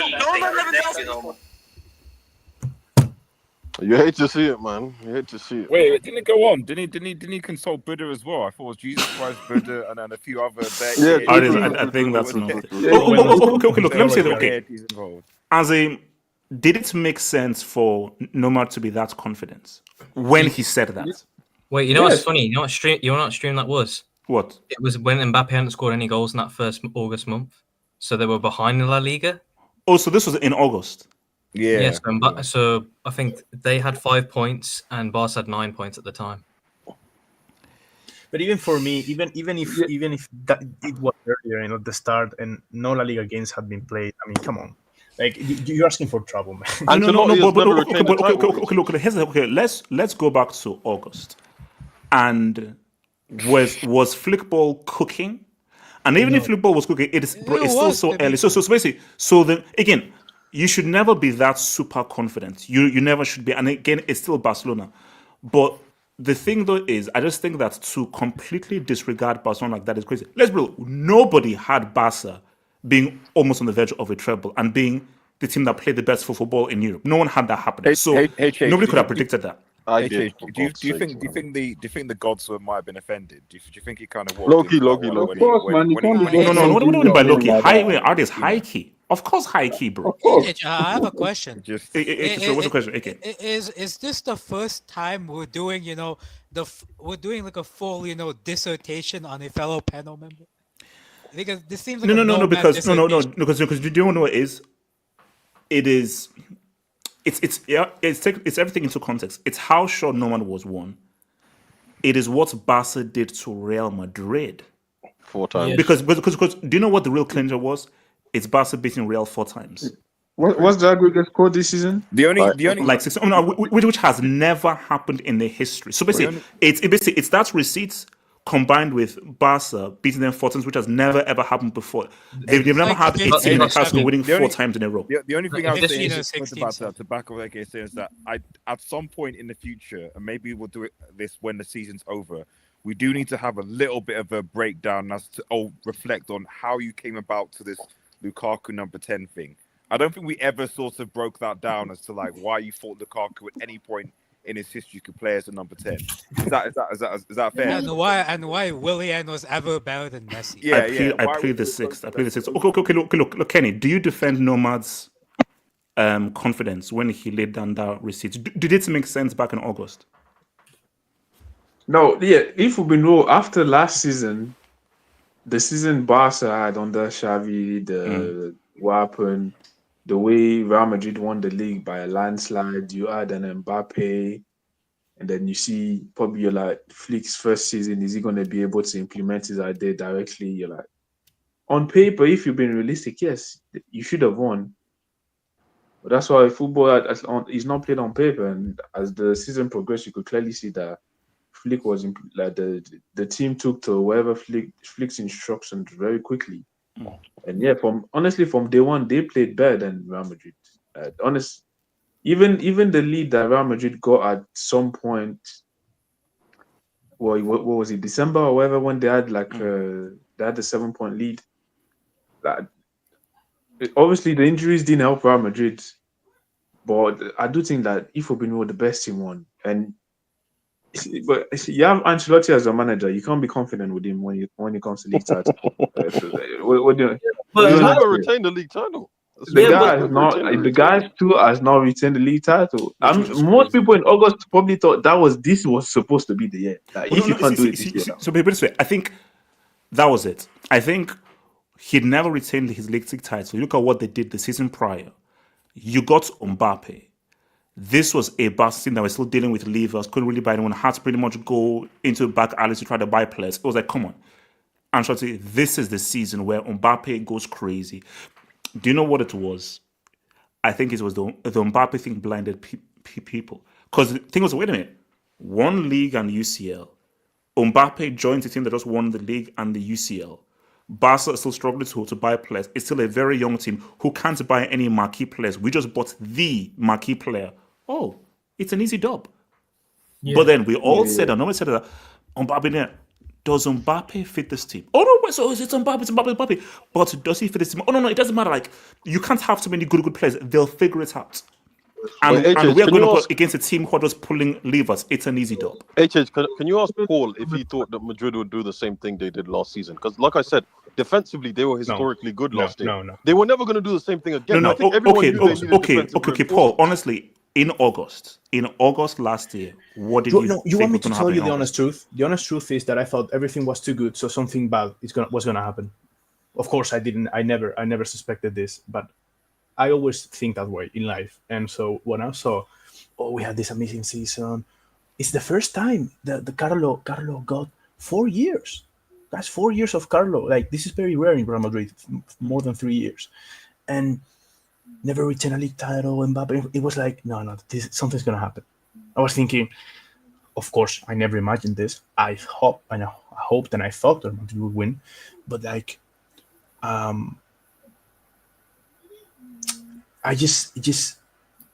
everything was too good, and I don't know. It's just, I don't know. Like, what do you want me to tell you? I hoped it, but at the same, I thought it would happen. You just had like a sneaky feeling that something was going to go wrong. It's just, things are never perfect. And so everything looked perfect. So something had to not be. And I think for me, I just felt, and I called it. I said, like, I don't think this Mbappe thing is going to go to as planned as what everyone thinks. Okay. And I just think that there was just this, and again, I always say, never assume. To be fair, HH did think that. Yeah, no. Yeah, HH it's true. Like, for me, I just said, you know what, this whole Mbappe coming, I don't think it's going to go to as planned. I don't think it will be so easy as to, Mbappe is going to come, he'll be amazing, will be amazing, and we'll like, we'll win by 10 points. Would win the I feel AK. the same with Arnold. I feel the same way with Arnold.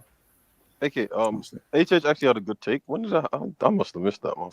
No, but guys, Wait, don't let me go to a back react. No, that was a reverse jinx. Yeah. Oh, my fault. I was trying to say, how come like everybody's, Ancelotti's gonna get kicked, obviously, but like, what's it called? Florentino Perez, he didn't have a good summer window last year. You know what I'm saying? They lost. No. I mean, but then Basres. But then, do you agree in Paul's notion, which is that Ancelotti was a dead man walking?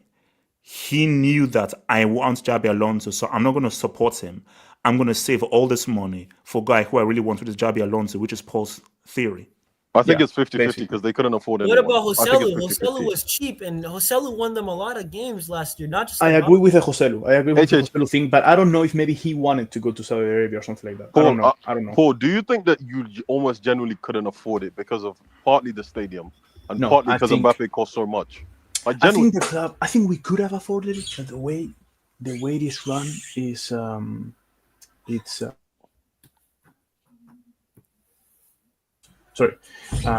the way it's just the way the Madrid operates economically. It wasn't viable, or it wasn't responsible financially.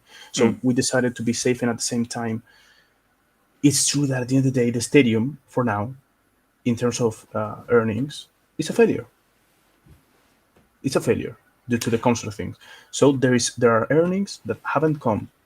So if you put that, now imagine we sign Ancelotti, we sign him something. That money might go to a player for a manager who's not going to come here next season. He's not here next season. Sure. And that player, that money for Xabi Alonso might not be good.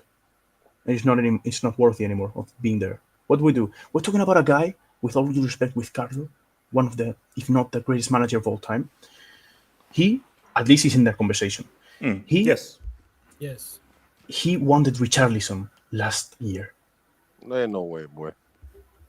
That's the level. I'm sorry. So this is like the Zidane thing. R9 at Real Madrid again. This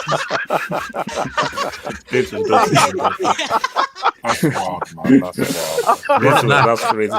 This is that'll be, if I'm a cuz, that'll be a straight red. Did I just hear Richarlison? You did. Oh my god. So so Ricardo, so do you take sympathy with Nomad's confidence in August, or was he smoking crack being that confident? Cardo? What's it called? RDS. Wait, sorry, my bad. Okay, sorry, Ricardo, go for it. Sorry, say that again. So do you, if from Nomad's point of view, do you sort of, could you understand his confidence in August? No, I understand bro. I was at the agreement that, yeah, bro. Look at the season that Barcelona came off. It was a little bit of a shit show. with the whole Xavi and Hansi Flick and Laporte situation, Real Madrid do the Champions League and the league, and they can fucking get Mbappe. I'm like, whoa, what am I supposed to think? Obviously, it's not gonna be as successful as it came out to be. So I don't blame him for being obviously as confident as well. I would fucking be that confident too, if my team was in that situation. But like I said, there's a reason why it's a dedicated segment to him. You talk crazy, it's gonna come back blowing your face. Like you used every profit and potentially in history in your argument that Barcelona wouldn't do it, only just to have a 17-year-old dunk on his club like the whole time. So it's like it is what it is. It is what it is. It happens to the best of us. That's wild. He's so condescending. Yeah, really. Guido's enjoying this. This brother is so condescending. Nah, because I'm gonna be. You're not gonna talk on Big HH like that, and then I show up face like that. I don't sit right with my spirit, bro. I don't sit right with my spirit. You gotta sick, bro. You're fucking sick, bro. No, I would defend Paul too. You're not gonna talk crazy on my boy like that, and then you think you're gonna escape with starting a little DM, like, bro, come on, man. Nah, I agree. If you talk big, you Exactly, bro. Yo, I said Lukaku was gonna have a great season at Chelsea. I literally said last year, 2 years ago, I thought Lukaku, bro, that guy was gonna be a game changer for Chelsea. That was a reverse jinx, Ricardo. Come on. No, I genuinely believe that. Because, he was coming off a great season at Inter. I'm like, yo, Chelsea got a striker. Lukaku's finally who he's supposed to be. And then it fucking backfired. Ricardo, did you know about the exchange rate at that point? He wasn't. Ricardo, did you know about the exchange rate at that point? No, I did. The Serie A to Premier League exchange rate. No, I 24 goals didn't. in Serie A is 11. But I thought, Lukaku, he played in the Premier League, born and bred and raised there to a degree. I thought, he's had a little familiarity, but fucking, it didn't go how I thought it would. Understatement. So anyone else on the Nomad?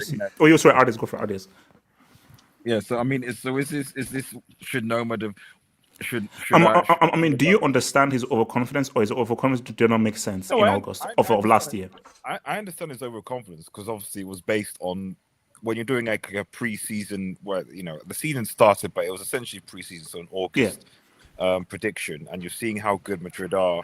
You're hyped because of the Mbappe signing, even though I warned him specifically that Madrid needed to sign a striker, and it was like, it's fine. Well, it's a good player. He'll fit. Blah blah blah. But I did warn him that this can potentially happen.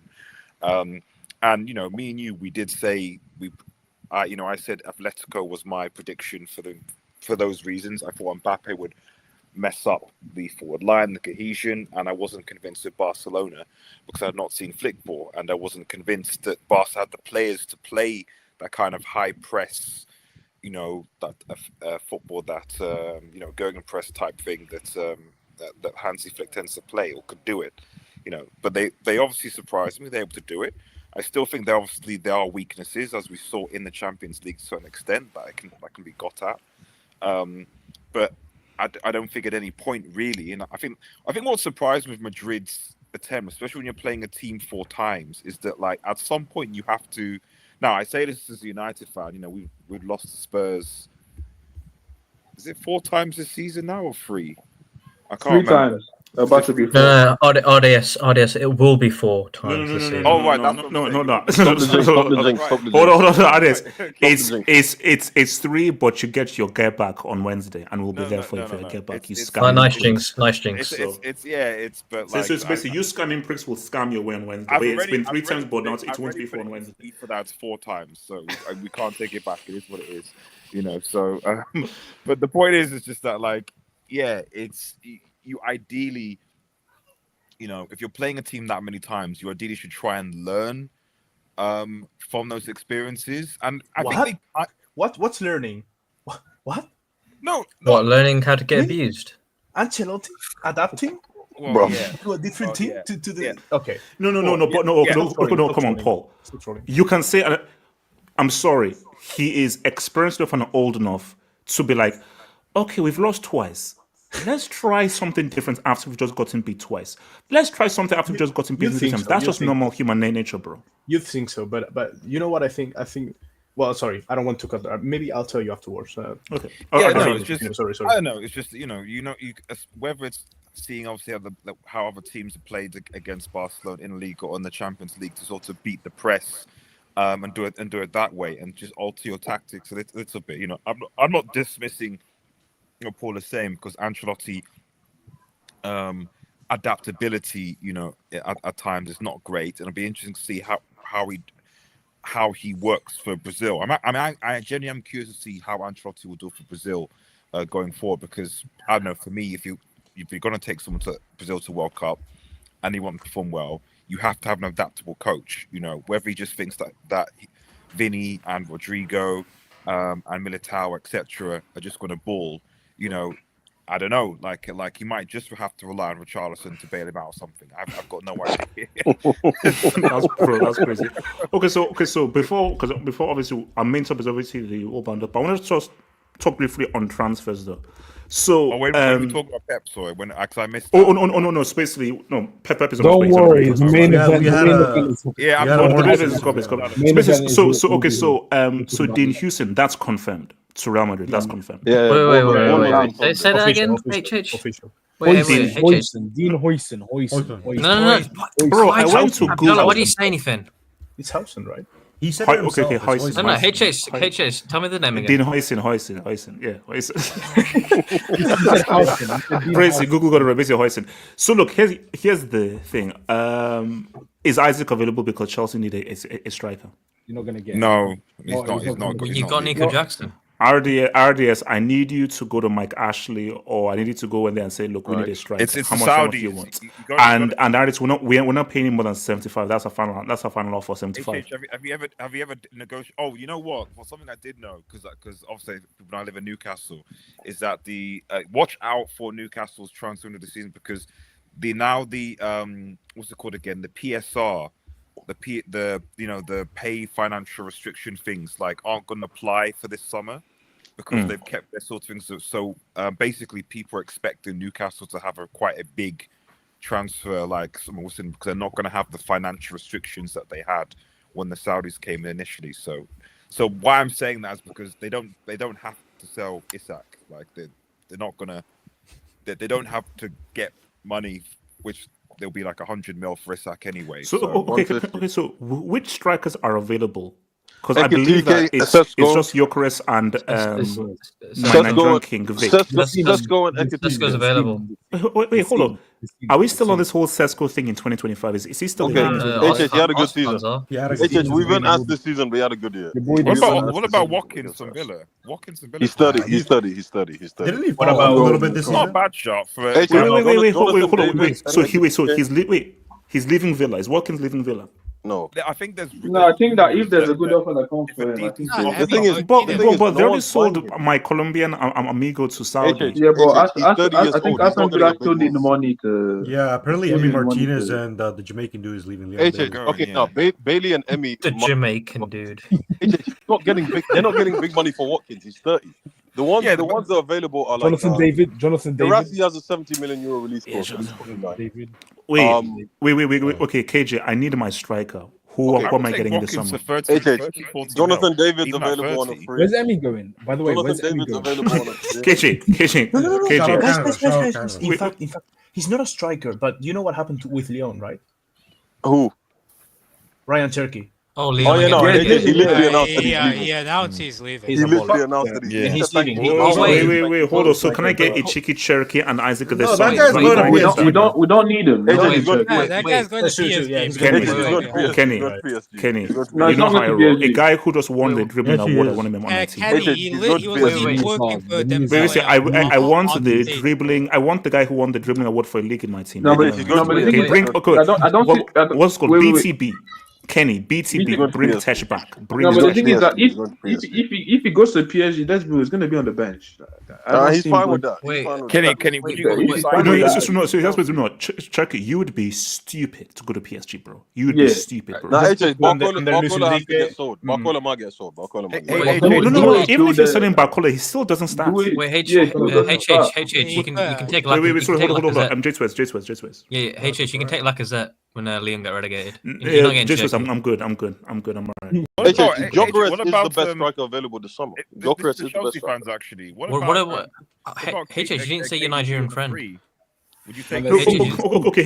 So Osimhen might be there too, right? Yeah. Now, this is what I read on thinking that they said that both Osimhen and Gyökeres will be available for 60 mil. Yeah, and Osimhen wants 250 That's grand a week. 60 mil is Osimhen a wants steal. 250 grand a week. Forget it. Yeah. I'm gonna be honest with you. I think Gyökeres is gonna be either the biggest flop or he's gonna be an incredible success. Like there's no Barca. He'll go Barca. What about With Boniface? what money? Where's Boniface? With what money? You see, I mean, for me, is this worth us going for Gyökeres though? HH, Patrick Schick is available. You got an Wait, empty. what is Chelsea's record with strikers? HH, Patrick Schick is available. Doesn't matter. Tomorrow's a new day. Schick's not a bad shout. Wait, see, those are talking about Chelsea getting strikers. Does that mean that Chelsea are definitely getting Champions League football next season? Yes, that's the only way they're coming. They definitely are. And also, let me say something right now. I'm very happy to get money for a striker if that means elbowing for Africa gets sold. No, my gosh. I'm happy to sell elbowing for Africa. I don't think he's getting sold. No. I don't think. But Kenny, if him being sold to raise funds for a striker needs to happen, I'm happy to. Kenny, he's going to be a bench striker. What's it? AK. First of all, if Ryan Cherky goes to Liverpool, Elijah, I'm extending my loan by 1 year. Shameless. Go back to Marseille. Marseille made Champions League. Go back to Marseille. Wait, AK, you got the top goal scorer in your league in your team. Yeah, what are you doing, AK? You need to pay us to take Rasmus. The joint. Ricardo's joint. Dembele and Greenwood got the golden boot. I've decided I'm contemplating Player FC. Wherever Cherky goes, I'm going with him. So if he joins Chelsea, you'll be a Chelsea fan. He's not going to Chelsea. No. AK, that was not my question. I said, if he was to join Chelsea, would you be a Chelsea fan? I'm not answering that question. Okay. So where do you think Cherky most likely goes this summer? I mean, the thing is, like, he was twerking for his PSG teammates on stage, so there is that chance of happening. Personally, I can't lie, bro. I know they won the league. I know they won the domestic treble, bro. Get Olmo out of Barcelona and put Cherky in his place. Movies will be made. I'm sorry, bro. No, Olmo's a bum. We already know that. I think, but like, I was not talking about Cherky because I was seeing reports that Real Madrid want Angelo Stiller, the Stuttgart midfield. The guy with the greatest nose of all time. Wait. How much is Sheck available for? 22.5 million euros. You're lying. Yes, no. He's Leona broke. Yeah. Leona broke. Wait. How old bro, is AK? guys, I'm saying right now, that's right there. That is the number one target this summer. Wait, AJ, for 22 mil, Cherky. Wait, how old is Cherky? He's 20. He's 21, I think. 22. What? No, you're lying. No, AJ. The thing is, he's been around for ages. That's the first thing. But the second thing is, if Bayern don't get Wirtz, right, or if Leverkusen lose Wirtz, right, Leverkusen or Bayern would be a good spot for him. Bro, Eze is gone this summer as well. He's gone this summer. Who's buying him? Tottenham? Eze is cold. No, Bayern will probably buy him. Bayern will probably buy Cherky. You know that Bayern, that's a smart move. If they don't get Wirtz, because Leroy Sané says he's not accepting the new deal, so Sané is going to be a free agent. They should take that transfer. They should take that offer away from him. He's a bum. Wait, hold on. Abdallah.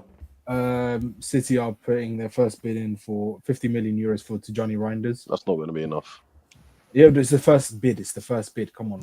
Real Reinders is 80 million. Reinders is 80 million. I'm telling you. For Serie A midfielder, what are we doing here? 80 million for Reinders? I'm gonna tell Serie A midfielder, that's not Barella. What are we doing? But let's be real. Real need Reinders a lot more than City. No. We're not going with Reinders. Bro, Real need Stiller. Wait. Hold on. Abdallah. Also, the plan is because of this stupid English quota rule, aka Charlie tax rule in it. Charlie tax rule. aka EDL tax, also known as EDL tax, we're going for Morgan Gibbs White. I think we have to. We have to. No, AJ, I told you they're going for Gibbs White. They're going for Gibbs. He might cost like Gibbs White. So it's because of EDL tax, you have to cover Gibbs White. He might go for like 80. I mean, Gibbs White is not really EDL though, so I don't know. He might go for like 80. Bro, that EDL tax is crazy, bro. Gibbs White is not really EDL though. He's not really EDL. No, he's not EDL. Back with it yesterday. That guy's the Back with it. If I see this happening, I'm going to the bridge with a gun. So there you go. If I go, I'm going there with a gun and fully loaded, bro. So there you go. Are we going to see Felix create for Sane? Just a suggestion. Cherky to City. Oh, for fuck's sake, man! That wouldn't be bad. No, it wouldn't be bad. But here's the thing, though. So can Barca spend money? Yes, they just need to. They just need to activate. They can't go for last. I think Barca in the 1-to-1 rule now, so they can. Because my thing though is that is a Cherky Barca. That's a smart move because basically with what? Cherky, look this way. See, if you're Cherky, I think he wants to go to PSG, stay in France, PSG at the big time team, and especially if they win the UCL, oh bro. But Cherky, bro, if you're smart, you want to go to a place where you're going to be a starter. Can I say something? And that's PSG team. You're not going to be a starter. Paul, talk to me. He's going to be a starter, Barca. I don't know if that's Cherky. Hold on, Paul. I feel like Cherky is gonna be a flop. No, I mean, his talent is amazing. Yeah, I think he's a big fish in a small pond. I feel like he doesn't take himself seriously. I feel like he'll have. He's too nonchalant. I feel like he'll have. He's kind of a big dude. Not gonna lie, bro. He has no athleticism. He's pretty fat. I think that's gonna be a problem. I think no. Especially under a flick system. Yeah, fuck. He has no. Wait, so wait. Who was the name? Wait, what's the name of that Leon midfielder that people were really rating about? Fakir. Yeah, No. The other guy. Tolisso. Quarantine. No, Oh yeah. Was it him? No, because we're basically white guy. Oh, Kakwe. Kakwe. He went to Como. Yeah, he plays for Como now. That guy got washed, man. That guy became... Well, I don't know. Goku. I don't know who is Leon. Who? AJ, which years are we talking? Wait, about? are you sure? Are you sure he's white? Oh, Leon have a yes, bunch of 100% these guys, white. man. And which year he was raved about it for a long time, but I think he never left Leon. Basically, okay, maybe to he has to be a while. Yeah, he has to be a Tolisso while. went to Bayern, bro. Maybe it's. Tolisso went to Bayern. What is this ball? Yeah, no, I think he has to be a while. He has to be. No, I think he's saying was at Bordeaux, wasn't he? Joe Koof was ages ago. No, but no, that's it. I'm talking ages ago. Did Goku play for Lyon? Yes, he did. Bordeaux, Yes. But he played for Lyon. It was Goku. It was Goku. This guy Thomas. But Goku didn't stay that long. But the issue was that I think like he just kept staying hype. And my thing that similar to what's it called Patso. A lot of these guys will just hype. But once they now make that move, can he live up to that hype? And I think for Cherky, of course he has all the talent in the world. But until he goes to a big market team where there is now a big demand and huge pressure, that's where we can now say, okay, are you really that dude? No. So for Cherky, it's like again, look, the talent is there. But as Paul said, like, are you just a big fish in a small pond? We don't know. The one thing I'll say this season is like if you look He at stepped up. his past couple of seasons, there were valid concerns in terms of like pressing and attitude issues and stuff like that. True. I'm not gonna go into like how the French media report that because we all know how they do. Yeah, we know. This season specifically, like the guy's worked as hard as he can. The guy's attitude has improved. Like in terms of like on the ball and off the ball, it's probably his best season at Lyon. Statistically, it's his best season. Yeah, by far. Got into the League on Team of the Year, Europa League. I think you could argue he's one of the best players. He's probably going to win Young Player of the In Year. terms of chance creation, he's up there with the best in Europe. Like all that. Question. How do you win League 1's Dribbler of the Year? How do you calculate? It's a new award. They're just trying to. It's do a new marketing. award. Yeah, they just it's just a second. Bro, dribble completion tax. Like, how does that make sense? Wait, hold on. And who presented him with the award? Who And then presented the award? Azar. And then Azad. Azar. It's Azar. Wait, hey, No, but like, how you like? No, dribble Are we gonna completion see? tax. Are we gonna see? Are we gonna see wingers? Man. They need to put HCS on that panel. Are we gonna see? Are we gonna see wingers stat pad dribble completions? Yes. They need to put it on that. So basically, guys will dribble a guy, go back, dribble him again, go back, dribble him again, go back. Yeah, the Doku might have a legacy, They need to man. put Doku might HCS on have the panel. That thing. So I'm not gonna lie. He has no athleticism. That's his problem. So wherever he goes, okay, let me ask you. So, what do you think will be the big transfer this summer? Yokeres. No, it's gonna be Sane to Chelsea. Well, be serious. Who wants that bomb? Let's be honest. Hey, Already, Yokeres. the big Wait, transfer. so hold on, Paul. Wait, Paul. Come see Paul. For me, the big transfer has happened, and it's Arnold. Oh yeah, I was about to say Trent. That's a good point. On a free, If taking Arnold on a free from Liverpool is fucking crazy. Yeah, that's true. No, but that's a 67 million pound. If you wanna exclude him, I understand. And in that case, I thought you meant transfer. Let's. I know Liverpool fans they will be triggered and everything, but Not to Trent Real Madrid. to Real for free is crazy. That's a 60-70 million pound player right I there. think it's just like Wait, KJ. We've known it for KJ, in this market, with this hype, that's 80 to 90. He's still a wait. Would he break the world record for fullback if he went? Probably. Yeah, you're right. That's 80 to 90 in today's 15 years ago, 670. In today's market, 80. Bro, Fidget Spinner went for 100. Basmati Jollof, Declan Jollof went for 100. Hey, look, the market is correcting itself. We already knew this for like a long time, so that's yeah, why. I mean, if you don't want to count it, it's fine. I just wanted to point No, out. but AJ, who do you think is the biggest transfer? AJ, take Trent away. Who do you think is the biggest transfer? No, so who will be the biggest? Verts, you're right. It's Verts. No, oh, yes. Analysis. Yeah, 100% Verts. Whoever Verts goes to, I think can you imagine, bro? Hold on, because Ricardo and Kenny Ricardo. Can you imagine a front four of Kane, Musiala, Verts, and Olise, bro? That's a crazy front. You see, bro, they're not all getting in. Let's put it. If Verts joins Bayern, I want the Bundesliga to be cancelled. So boring, man. Bro, have you seen, bro? Leverkusen team is getting raped currently, bro. Like Frimpong has already gone to Liverpool.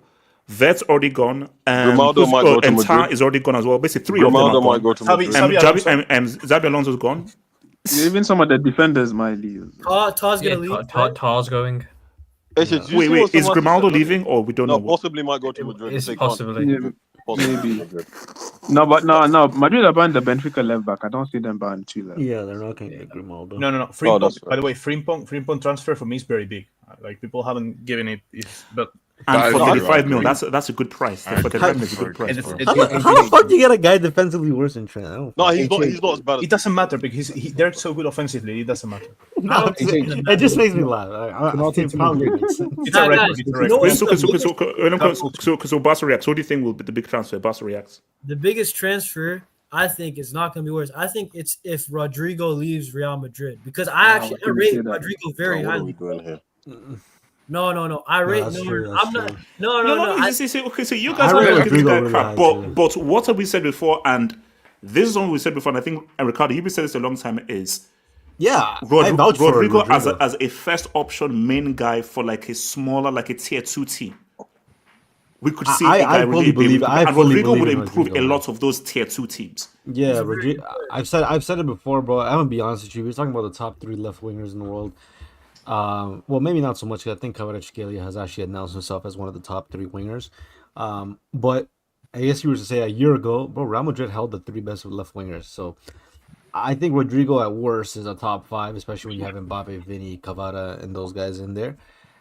But yeah, bro, I agree. I vouched for Rodrigo so many times, bro. Rodrigo is that guy. I did too, bro. Rodrigo is that guy. Let me tell you guys that he's a very, very, very good player. Here we go. But here's the thing, though, and this is maybe the thing. Does Rodrigo ask to leave, or does he get pushed out by? No, he's gonna get pushed out. He's gonna get pushed out. He's not. I don't know. No. Wait. He's not leaving. That guy. Real Madrid. Wait, Paul. Wait, because actually, I don't know if you guys know what happened lately. He's been dropped. No, he's been dropped. No, Ancelotti doesn't drop Rodrigo in his life. What happened is that Rodrigo started doing signals that he wanted out. First off, he's the only player that is supposedly injured. Now, Brahim was injured, Lunin was injured. The only one who doesn't have a medical statement by the club. The only one. He also is like there are many things he gets called to play, but then he never plays. In the Clásico, Victor Muñoz, the guy from Castilla, plays before him. Yeah, that was crazy. Shout out La Fábrica, man. Why? Because Rodrigo. there were people saying that Rodrigo had a mental health problem, but then he himself has said that isn't the case, and It all points out Rodrigo had a bad season. I think he knows he'll never play left wing here, and I don't think he wants to not play left wing ever. I think he will leave. I think he wants to leave, and I'm not accepting anything minimum 100 mil. Yo, Euros. Hold on. From a Premier club, you Chelsea crazy. have 100 mil. Chelsea have RDS, keep your mouth shut. If you can get RDS, Anthony shut your for mouth. 100, Wait. Okay, what hold on. would you Okay. recommend? Here's my thing. Does anybody pay 100 million for Rodrigo? Bayern. I think a Premier League club. Maybe Bayern if they don't get. Here's the thing right now. They may not. I will purchase not a toy, a real lightsaber. If I read on Fabrizio, here we go. Chelsea 100 million for Rodrigo. That's something Chelsea I'm would getting a do, lightsaber. It's something Chelsea would and do. Ricardo, that's the issue. Hence why I'm worried. Because it's something I think they would do. He won't make and when they do it, they'll start twerking about it. That's my problem. When did you become so concerned about Chelsea spending mad at it? I think it's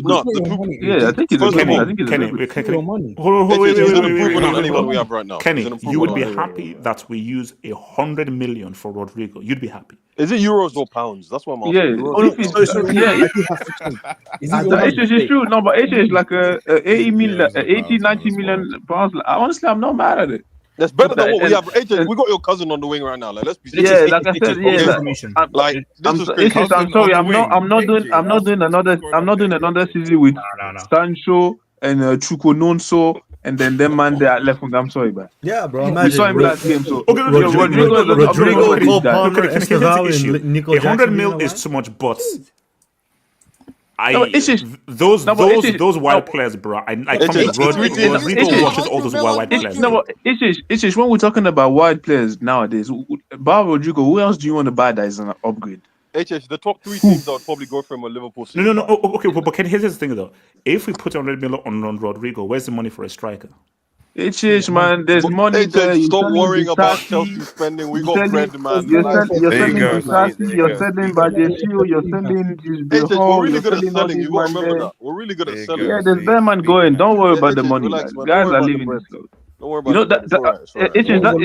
honestly, the plus that we have of having 50 players is that at least 10 of these guys you can sell these guys. You know what I'm saying? For bad money. Look, most of these guys have just pissed off. There are three. I have a couple of transfers. Wait, hold on. AK, what's it? AK. I mean, first of all, shout out Rashford to Barcelona. Yeah. Shout out Rashford. Wait, Mbappe's daddy's going to Barca. Shout out Mateus Cunha to Man United. Yeah, shout out Liam Okay, just shut up. Shout out Liam Delap to Manchester United. Canate to Real Madrid. Real Madrid. Wait, what? Canate to Real Madrid. I don't know where that's coming from. Canate to next year. No, next summer for free. He's leaving. Next year on a free. Yeah, man. Hold on. AK, what's it? AK. Yeah, I see Gyökeres to Arsenal. I don't know, bro. Gyökeres, bro. That guy's teetering on the edge, bro. I don't know if he's gonna be good or not, bro. Like, nah, he's him. I don't know, man. Like, okay, that's 151. Yeah, Verts to Man City, I think. I don't think he goes to Bayern. I think he goes to City, actually. Oh, for fuck's sake, man. But Ichich, and this is probably one of the least likely things that might happen this summer. Vinicius Jr. to Al Hilal. No, that's yo. No, it's not gonna happen. Nah, didn't Vinicius just extend his contract? No. Yeah, Kenny, they're negotiating and they're Wait, hold on, Kenny. Kenny said extend contract. Paul, they're for a pot on money.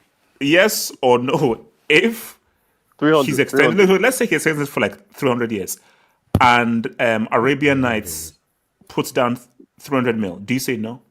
300 million. And also, Paul, this is in cash. 300 mil cash in black bin bags. Black bin bags. Vinicius, it's been a great time. Wait, Paul, what are you buying? So for me, you see, when Saudi enters the chat, your extensions mean nothing to me. No, but if you're offered 350 mil tax free in cash in a black bin bag, no installment. But does the player want to go to Saudi? That's another thing. What's the quality of the replacement though? Because he's one of the best players in the world. Kenny, say he doesn't want to go to Saudi. They already have Kenny, a now, Kenny, replacement. and I mean this in the friendliest way possible. Kenny, go into Google, type in Vinny, go to images, look at one of those images, and tell the guy in that image you're going to be earning about Oh my God. 500,000 Of course, a week. no, of course, we know. And that's no. not with all the extra sponsors as well. The man in that image that you're looking at right now will say yes. Yeah. Wait, isn't that the same with Mbappe? No, but years ago when they offered him a realistically, crazy though, bag? a guy who's realistically might go to Saudi, but Bruno Fernandes to Saudi. There's Yeah, reports of low-key. Bruno to Saudi. Bruno Fernandes. That is a So good it's, pick. okay, so you're saying after he gives United their scam European Yeah, so the excuses. good, I don't know. After he might he grenade launch loses to his game Saudi shipped. Arabia. But there is a question like how much, because I think Saudi are offering, I think 120 mil, 150 mil for Bruno. What? I think the problem is wages. I think the problem is wages, from what I read. Like they're far off in terms of their value. Bruno wants to the earn problem more. is the problem is the club are debating whether to sell him or not when there's Oh, okay. 120 million sitting there. Low key, United can't really turn that down. Considering his age and how broke you are, you can't really Wait, turn that KJ, down. KJ, you can take that 120 million and spend it on the rest of the team. That's crazy. But yeah, okay, true. I mean, you should be recruiting better. And he gets wages off the books. Wait, let me. So shout out to your boy. Yeah, he's Crawford on mad 18. wages, yeah. It's only the start of the season when we dropped points, and third, he was back like start of the season again with all his trash talk. So no excuses. But this was to Nomad, man. No, look, Nomad. Like you have to hold the L, bro. You've got to hold the L. Shout out to Casey. They're calling him sad. Okay, shout out to. That's wild, man. That's crazy. Every time he has a bad game, Wait, hold on, Casey. Isn't that better not be referring to Osimhen, bro? The seaman. Skorolo versus NKF. Is Osimhen actually the striker you'd buy for Chelsea this summer? Is he actually the guy you'd buy for Chelsea this summer? It's a yes or no Honestly, question. it'd be between him and Gyökeres. No, it's a yes or no minus. question. Sure, Casey. Sherky is on a Zardat, another scam from France. Casey. No, Zard had a bit I of hope the gas. Knicks lose. I hope the Knicks get swept. Verts is Verts 2.0. That's Swedish striker is another scam. No. Respect. Are you? respect Wait, first. hold Respect up, first. bro. Respect first. Shai Havertz is a loan to himself. Don't compare him to that bum. Don't compare him to that. I mean, you Chelsea- said that. Hold on. Wasn't Chelsea Wait, linked you weren't with? saying that when you signed him, no, that's not HH. happening. He was Yeah, never like as good that. as Verts is. He was never as good as Verts. Wait, hold on. Paul, what are you saying? Paul. I want to say a couple of things about transfer because I think there are two bombs. yeah. About the Rodrigo thing, I don't know the information in England, but in Spain it's very clear that Rodrigo has 3 offers from 3 different Premier League clubs. Yo, City, Arsenal, and who? City, Arsenal, for sure. Us. And us, low key. I don't know. He's come And Spain. also, No. Let's just be real. Newcastle. Like Arsenal, 100%. He would help Arsenal 100%. Oh, And Arsenal, also, City, Liverpool. It's Arsenal, City, Liverpool. And also remember, this is the left hand side. So 100% Rodrigo, you are a bona fide starter if you go to Arsenal. Unless Arteta is on the proof you're a bona fide starter. He's a bona fide starter goes to Newcastle. It's City and Liverpool. What City one and of the Liverpool. clubs is Newcastle? Because Ardia said they're gonna have a big winner this summer. Yeah, I keep on saying. You think it's Newcastle or the other City or Liverpool? Okay. Now let's be objective. If you're Rodrigo, who do you choose? City, Newcastle, or Arsenal? City. I go City. City or Liverpool? I mean, if he wants to make a I would legacy, choose he will. Chelsea. Not gonna lie, I'm only going to City under the if Pep tells me how long are you staying here, because I'm not staying here. Yeah, if Pep leaves. low key, makes sense. And also, HH. The other thing is, as Coutinho said, there is a very serious, very real possibility that Konate is in Real Madrid next season. Not this year, but the next year. Because I don't see Liverpool letting him go on a free when does Saliba's contract? 2 years. Because Saliba got 2 years he has to left. go to Real Madrid as He's well. got 2 Next years summer, left. it's either happening next summer or the summer. No, I think next summer. I don't see Liverpool allowing another one of the players run down the Kenny, they contract. already do you know wanted to Liverpool? renew him. They wanted Kenny, to do you renew know him. Liverpool? Konate has to renew, and next year his contract runs out. If Liverpool allow Konate to go on a free against Real Madrid, Bro, yeah, He's see, a- see, Well, see, that's the thing. how FSG, you is can't keep. how is the MP of that You city? can't see all this stuff about how. You see now, of Konate that won't city get as much hate as Trent, because Trent is a hometown boy and everything. But Yeah. bro, FSG have to also shoulder some of the blame. Oh, If okay. basically if His you know that, let's say like there's a year or a year and a half left, and say no, we need an answer right now. Are you renewing? Yes or no? Well, maybe. All right, screw it. was selling Back your in bag. the transfer markets. 200K a week is the starting salary for any top level center. Exactly, Kenny. You have, bro. His agent right now. It's not. You see, no. This is from a Bernardo's guy in his agent club is where laughing. Luis Diaz is still on €2 euros a year. That's why it's from. You know what's funny? It's that probably if he comes to Madrid, his wages will be lower. Oh, wait, no. Chill. Wait, we're No, low. that's Oh, true. it's the signing bonus. It's the signing We'll bonus. take it off. No, but I mean, if of course because he comes as a free agent, his salary is gonna be inflated. Yeah. But if you actually see the numbers, I'm sure that him coming to Madrid, people who come into Madrid, of course, they're still gonna earn a lot of money. Yeah. But compared to Premier League clubs, their salaries are gonna be slightly Oh less. yeah. Yeah, like, No, but Liverpool have the scale. how much is like Trent? Trent is not going to be on like whatever you wanted Liverpool to pay. I don't actually know the salary. I don't You know. know, it is, I think he's you know, on it is like Real 180 Madrid, But he's not. He's not a lot. You know, it's Yeah, Real like- Madrid. It's all the sponsorship deals you get as well with the players. Image rights. Exactly. image rights, Exactly. Yeah, that's the main thing. It's either Konate or Saliba, and Saliba is looking like he's going to renew, so it's going to be Konate, and that's why he's Wait, no, renewing I don't because think he. Saliba Okay, wait, hold on. So guys, we need some a little bit of more cooking to do on our dear lap. I don't think Saliba. is. So guys, Good night. Abdallah.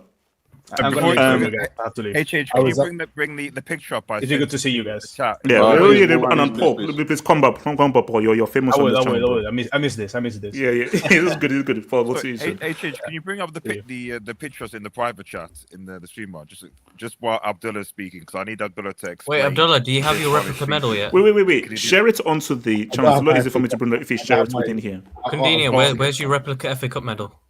I need to order it. Abdallah, we need to know whether he's still scratching himself. That's what we need to know. So, Pause. Abdallah, what's happened with because Abdallah, the streets are saying that your boy Oliver Glaston pretty much double bluffed him. Bitch slapped him basically. No, he said no because you know when we just when we beat them when we were 2-0 down.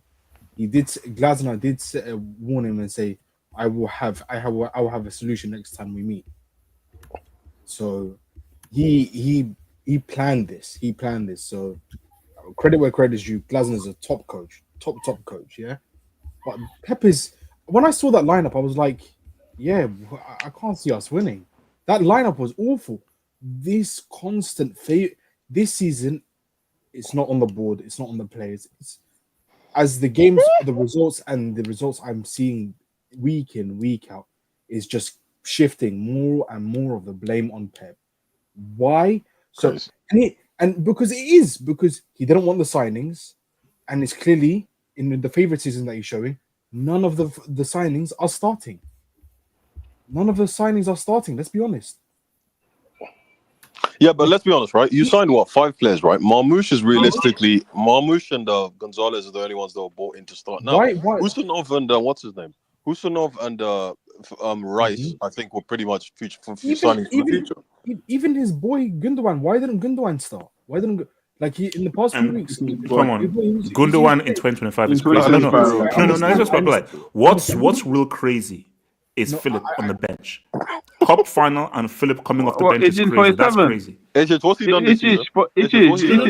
No. For me, I understand. Just that it just goes. You see, the drop off of player of the season to coming off of the bench in an FA Cup final is crazy. The guy's been on the bench for the past month or two. Like, it's not a surprise. No. I'm sorry, but because my thing though is this the decline of Pep or? Next year, after he suspends the GDP of the universe, Time will tell because unless these players that he clearly loves, your Bernardo Silva, your Abdullah, we're here for Pep's downfall. So I need you to give me something to hope for. So come on. No, but he's on the decline. I can't lie because he can't seem to figure out a solution. He can't seem to figure out a solution with the things that he has. Either drop your favorites. You have to drop your favorites. Simple as.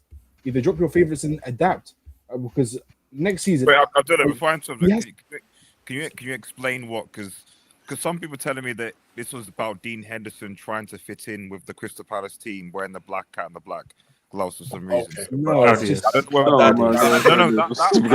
not real, bro. That's crazy. No. Okay, but see. Okay. Do you know my issue with this image? Oh no, sorry. With this thing is it's not Henderson's fault that the referee didn't call that. So for Pep, why are you going to Henderson saying blah blah? Because we know what this is about. This is about him handling the ball. And yes, of course, it was a foul and everything. That's not Henderson's fault. Yeah, that's not Henderson's fault. No. The refs are bum. The thing is, HH, I went back and replayed that moment, and from what the commentary was saying, the VAR said that because the direction of play was not towards, it wasn't a goal scoring opportunity, so the play was going wide. That's why they didn't give it, which kind of makes sense. Wait, but hold up. Did he or did he not handle the ball outside the area? He did. He did. Which means that is a foul and that's on offense. Period. Yes, the goalkeeper handled the ball outside the box. I'm not debating that. But they didn't give a free kick. They should have given a free kick. Yeah. At the very least, it's a free kick. It wasn't going to be a red card. At best, it was going to be a free kick. You know what it is? Because it's either definitely they can only change it if it's a red card, but because this foul would have been a yellow card, they couldn't give it, which is a bit. If it's a stupid rule anyway, like you only get yellow cards and it's going to be a red. They don't review it. I mean, but the thing with Pep is that what did he want Dean Anderson to do? He wants him to go and self-snitch on himself. No. Okay, do you know what it was? It's left just being left because at the end of the day, what's Henderson going to do? Okay, he did the offense and everything, but why are you angry with him? It's it was just deflecting the blame, no accountability. Yes. I agree. No, 100%. I'm not defending. Okay, exclude that incident. The game was lost with that lineup. Absolute garbage. And also let's put that happens and everything. You're still Man City. That's still Palace. The spending power between both of those sides is freaking gargantuan. 100%. And what chances did you create? And for those last 20, look, bro, you had 10 minutes added on time. Because everything, I'm like, there's no, where's the creativity, bro? Like, Palace found it super easy to defend. The ease with which they were able to defend for like 30, 40 minutes. I was like, come on, bro. So with all the money you spent this summer, all the money you spent in January, that's the best that you could do. Correct yourself when it comes to the barely spent in the summer. Sorry, January. January, fair enough. Has there ever been a team that spent up to one 200 mil? Sorry, go on. Chelsea lost someone. Hold on, Abdullah. Even after the money spent, he said, I didn't even want to spend in January, but I was left with no. I was signings were forced upon me, and he still doesn't. And it's literally evident ever since that January window, he is not playing the signings. He is Okay. I have a theory. Here's my theory. Maybe I'm wrong, but tell me what I'm wrong about. So, do you think that he's averse to signings because he has a burner account on Twitter, and everyone's criticism of him is that all you do is spend your way out of trouble rather than working with what you have? So he's trying to now work with what he has. It's plain and simple. We're talking about Twitter, be serious. It's plain and simple. It is favoritism to the old guard. Your Kovacic's, your Bernardo's, your KDB's is favoritism. It's literally favoritism. Wait, hasn't Pep been ruthless in disposing with guys he doesn't think are good enough and buying the players I think are needed? He's been ruthless to the wrong players. He's been ruthless to the wrong individuals. He has. You haven't been ruthless with Bernardo. Your second, your son, your long lost son. You've been like, why you get rid of the right players? I don't understand. Are you saying he's going down? He's going down the club route, 22 to 24. Yes. Jesus. Like next season is damned if he does and damned if he doesn't. He is do or die next season. Do or die. I don't like. And so Artist talks to me. Artist talks to me. Okay, so let me just start. Let's just start here. I think the first thing I need to just clarify. I think, do we have a stat merchant? I think Elijah's here. Yeah, Elijah's here. Okay, so stat merchant is. So just for the record, has there been any manager that has spent potentially, up to 200 million in January and gone trophyless and potentially might end up with UCL football? Has there been any Potter at Chelsea? We've done that. That doesn't count. Government tax. That doesn't count. No, but Government I sacks. think Chelsea did it in the summer. I mean, anyone in January. No. We did. We bought Enzo they bought Fernandez and someone Enzo, else. Oh Enzo yeah, Fernandez, you did. Badia Shield. the mud, the mad. Badia Shield. Oh wait, the and Mud, did you get go Badia Shield. trophyless and not going to Yes, UCL? we haven't won a trophy in the last 3 years, bro. Look, come on. That was government sacks. Actually, no, The club was unstable, bro. The club was unstable. HH, that was 2 years afterwards. Be Hold on, serious, because bro. I actually wanted to cook City, because Chelsea actually beat the record. HH, can you drop a brick, please? Can you at least drop a brick for that? Because, like, come on. Like, you can't drop 200 million. There's no way I'm dropping a brick on UCL HH, heritage, bro. So you people can't don't, drop bro. 200 million in January and go trophyless and not qualify for UCL football. That's just No. But come on. Let's just be real. City losing to Palace that's disgraceful, bro. It's not. No. They lost to United last year. It's not. Let me. United are worse than Palace. United are worse. Okay. Ades, explain to me how it's not disgraceful. Okay, No. for starters, City won the FA Cup last year against a not great United team and still lost. Yeah. This season, they lost against, obviously they lost against Real Madrid in the qualifiers, who everyone can clearly see weren't great, and obviously Arsenal sort of dealt with them. City this season just have not been great, so I think it is a little bit disingenuous us saying, well, City, I know they got to the final, but I mean, we all said that, like, if they had faced, with the 4 teams remaining, I think Forest, Villa, obviously City and Crystal Palace. I remember even when we predicted the semi-finals, we all said when the draw came out that actually, you know what? City could potentially lose to any of these guys. If they'd lost to Forest, in the semi-final, I don't think anyone here would have been surprised. No. It would have been a good result, but I don't think based on what we've seen from City this season, we would have been surprised. We've seen this season. I mean, even Manchester United is a shit. HH. City haven't beaten Manchester United this season. HH. We've got 1 win and a draw. We're 17th place, and City have not beaten Manchester United. Jesus, Like, this is crazy. That's wild, bro. That's embarrassing. This is the crazy. worst. Everyone's beaten them this season. What are we on? Wait, have they beaten Spurs this year? Yes, once. Once. I think they beat Spurs once. Yeah. But you lost 4-0 and in the double cup over as well. Chelsea. And did Chelsea? Have they beaten Chelsea this year? They beat. Yes, did they the beat double. Chelsea. They did the Did we play against twice? No, right. Yeah, we beat them twice. Okay, we're just No, that'll be enough. Wait, can I just ask another question? Twice. Are Chelsea the only Big Six club not to get a win against Man City this year? Yes, correct. Jesus, HH. Correct. What straight Hey, game? HH, can you Our focus is on completing the sets. Our focus is on completing the sets and dunking on that bomb as 50 spinner. So Artist, all I need to know is that is this the decline of Lep, and can we celebrate the decline of No, I don't Lep's think regime? it's not. Well, I mean, we need to see when those 115 charges officially saw come. Because I still think there's something behind the scenes. They keep on delaying it. They keep on delaying it. First it was January, then it was February, then it was March. Bro, you won the case. Just chill, man. You won the case. I know. Everybody won the case, HH. You won the case. It's fine. It's concerning. I mean, I think first and foremost, the most important thing is that City can't drop points to Bournemouth or Fulham, because I don't want to be here.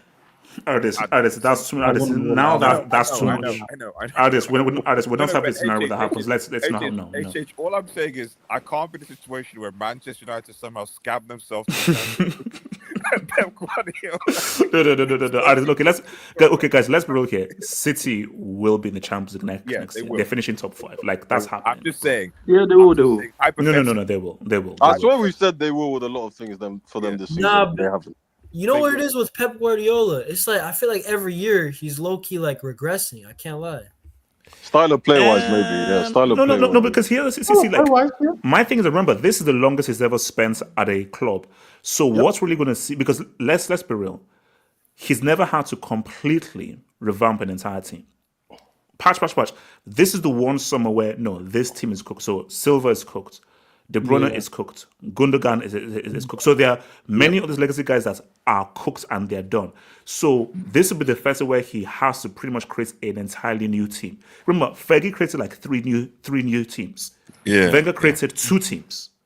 So Pep has never had a completely new team. And this is the first where, you really now have to create a totally new team right now, which he's never had to actually do. Never. Abdallah, if you don't get I mean, Champions League, is there a he did build a circumstance new he gets when he fired? came to City at first. No, he's not. There's For no, me, no, Kenny. My point is, once he's been at the club, has he created a new team while at the club? Remember, Fergie created like 3 teams. In his, no, of course not. He's never stayed long enough to be able to do so. That's the thing. That's so true, yes. But I feel like, honestly, I think that Pep is like at a stage where Jose used to be, where I kind of think that he might dip in like 2 years. We're gonna might be saying that Pep is washed. Like he's definitely gone. I think he'll be gone by 2 years. Yeah, next I wouldn't season be for me, surprised because next even season, last year they weren't that good. Let's be Well, real. okay, wait, hold on. Let me remember. So shout out to your boy Paul, man. The centimeter for Real, if we sign one, will be Bergvall. Where's this guy from? Wait, Wait, no one say anything. No one say anything.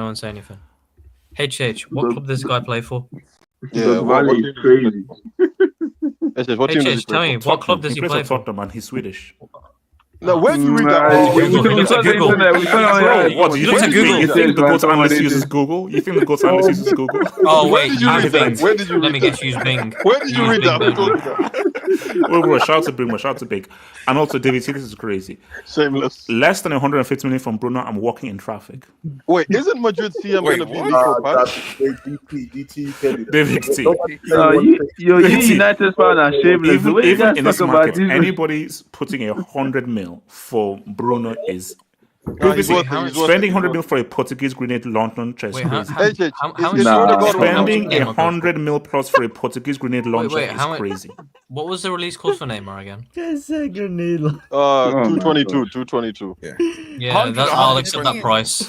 Bro, Ricardo, have you seen how that guy plays? Come on, bro. No. Remember I told you And also shout out to AK. That's AK's team. It was AK's team. Well, Grenade remember I launcher, bro. told you yesterday, bro. He grenade launches it to Rasmus. Yeah, Defuses the grenade. Wait, so what is Bruno in terms of the war on Tesh? Is he an ally? Or Oh no, he's an enemy, bro. Of course, the guy's an enemy. Nah, Bruno's not an No, he's an enemy. No, he's one of the key soldiers, bro. Nah, Bruno's not an enemy. Kenny, don't tell me that he's on the team of Tesh. Don't say that, bro. No, I wouldn't say that, but it's not an enemy. He's not an enemy. What is he then? No, he's in What, the TOW? reserves. He's neutral. No, he's in the reserves. He's for neutral, Tesh. yeah. He's like Switzerland, man. He's like Switzerland. He's neutral, man. He's neutral. Yeah, it's neutral. It's neutral. So now I'm gonna ask a very simple question here.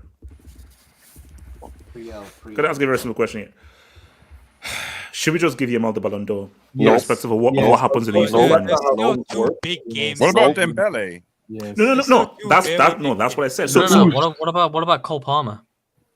Yeah, no, that's next year. No. That's the Tesh door. That's the Tesh door. He wins the Tesh door. Tesh door. Right. Yeah. So, but see, my thing is, look, this is where we're at right now. If PSG win, if PSG win the UCL, does Dembele get it regardless? It's going to Dembele. I think he does need to drop a squad. No, but it's not because it's just the Yamal. No, it's just the Yamal PR team right now. No, but Kenny, and Kenny, that's my thing though. Is like, guys, this Yamal PR has gone into overdrive. But it's gone into overdrive, and I think when you just look at what commentators are saying, the stuff on social media, I feel sorry for Raphinha. Yeah, no. I think once Yamal did what he did against Espanyol just to clinch that, guys are like, bro, we've never seen anything like this 17-year-old. So, because what will make things interesting is if Inter win.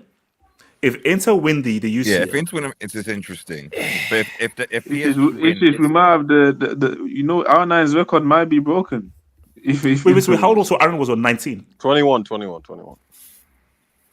won it at 18. No, wait, was it? Wait, was Arnold 2021 when he won it? Yeah. Yes, he was 21. Yeah. No 19-year-olds ever. So is Arnold still the youngest? Yeah, and then it's like Messi at like 22 or some shit like that. Yeah, no teenagers. Hold on. Wait, so you're saying that Mike Bankos is the youngest ever? Here we go, man. I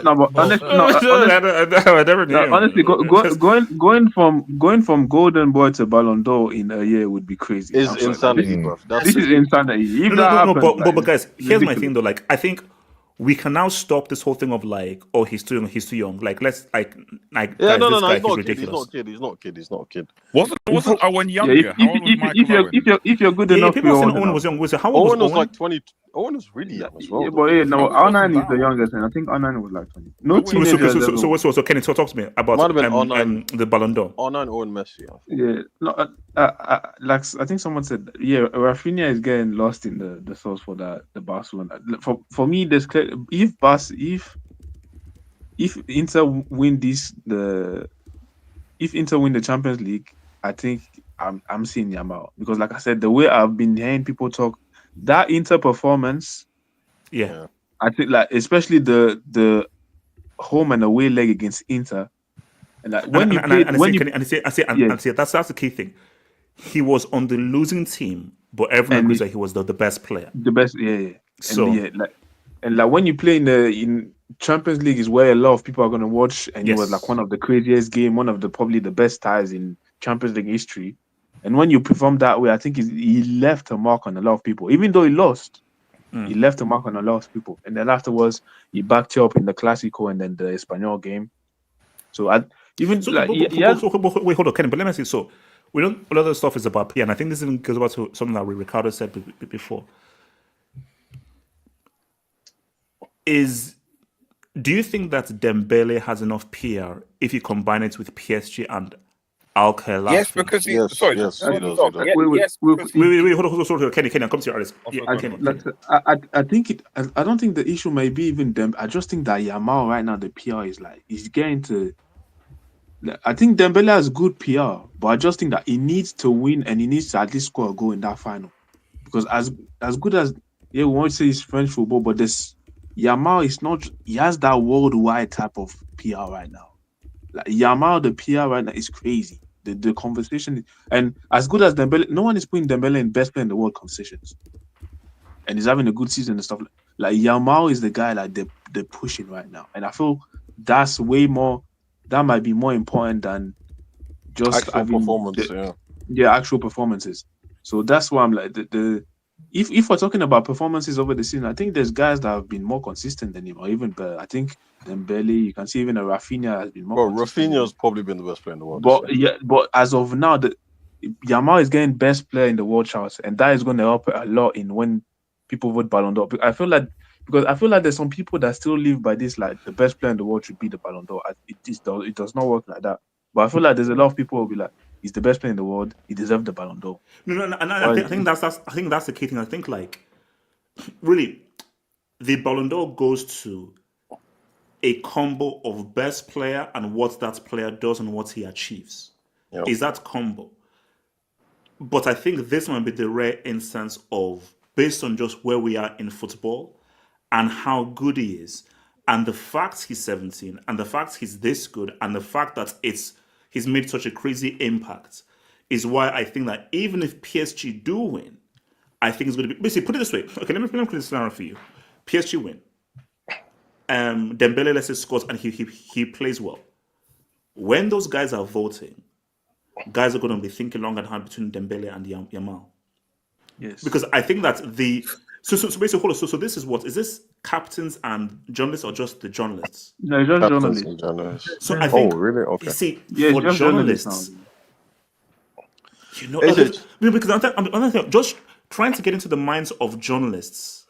These are writers, football writers. The journalists it's tricky, man. It's one thing we can say. It won't be. So hold on. Okay, let me come to artists and then AK, then KG. Artists. I just think, because I just need to bounce now. Yeah, I still think it will be difficult because if PSG win the Champions League, for not to go to Dembele for a couple of reasons. The first one being like it is still a French award. I don't care what anyone says. There's going to be a push because we're talking about what's happening now. We still haven't had a Champions League yet, So, if PSG win and Dembele is key in that final or contributes to that final, PSG have won a treble. Dembele scored in the final. France, like PSG, it's PSG's first Champions League. But remember, the French Cup is next Saturday, so we need to exactly. Okay, yeah. So they're probably going to dunk on. Let's rim job. Yeah. So the point I'm trying to make is that like you've got the narrative of PSG they've got their first Champions League. They've got a treble. It's a French award. Dembele, redemption for Dembele, etc.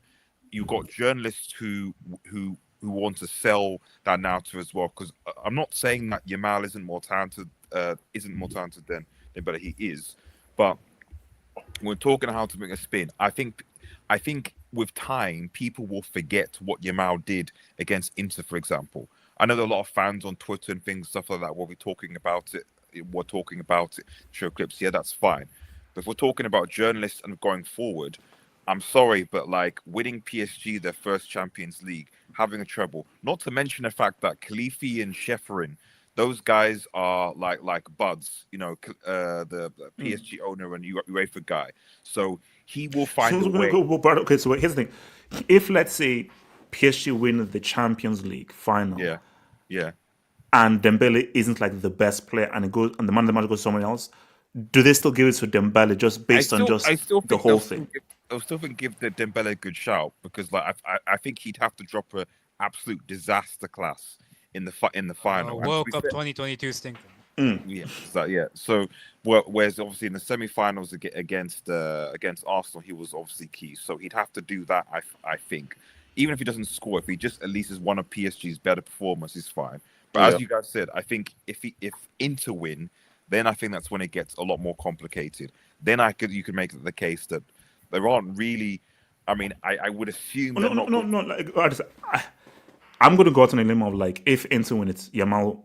Like those, I see those journalists choosing Yamal over Raphinha. But say if Inter win it, it's two players. It's Raphinha and it's Salah. Yamal. I think Salah's. So I'm thinking he's not getting a podium. He's not getting a podium. It's not. See, the issue is the Champions League plays such a huge weight, and the fact that he got knocked out so early, and Raphinha and Yamal made the semis, and even Dembele made the final. But Messi won not when he won. Exception. Yeah, but that's Messi. RDS, it's Messi. Exception. Yeah, RDS, it's Messi. I know. But there was a year when Salah ain't got that pool, man. Salah ain't got that pool. I remember that time when Levin. Wait, RDS, one thing though. So the point I'm trying to make is that it's Yo, what up, man? I don't know. It's difficult to know whether the journalists, from their thinking, they might think, do we really think that like a 17-year-old at the level like should get the ballot should get the Ballon d'Or? I don't know. They might think maybe he is too young for it. Like he's kind of like it's not his time to get it. If it was players or managers, I think he would definitely get it. I'm just not sure whether. But I'm just saying that like if Inter win it, I don't know whether those journalists would still go for Salah or Raphinha over Yamal based on just seniority tax. I just don't think they would. You think they care about that kind of stuff? And also, this is because remember, this is a journalist, and when you just look at how people have just been talking about Yamal, if you go to ESPN FC, the ESPN website and everything, and just how guys are talking about it, I just think that I just don't see how. Because remember, this is all about recency bias, and Yamal and what he's been doing is at the end of the season. So it's much more fresher in their minds. And I'm just not sure whether they would still give it to like a Raphinha or a Salah if Inter win. See, if PSG win, I do agree with you. I think Dembele will get it. I think irrespective of what happens. Bro, Dembele, Ballon d'Or. Wait, what's so called? He talks me on the country. Peace out, guys. Peace. Peace out. Peace. First of all, I want to give Yamal some praise here. HH, yesterday I was watching the Football Terrace, and we all know, shout out to the GA merchant himself, Terry Fluid. HH, this guy had a section on Lamine Yamal, called him the best player in the world, and when someone challenged him saying Salah, Raphinha had more GA, he's like, look at Yamal's overall performance in the game and look at the way he plays. HH, this guy turned a GA merchant into an eye test man. Bro, Yamal that's actually very key.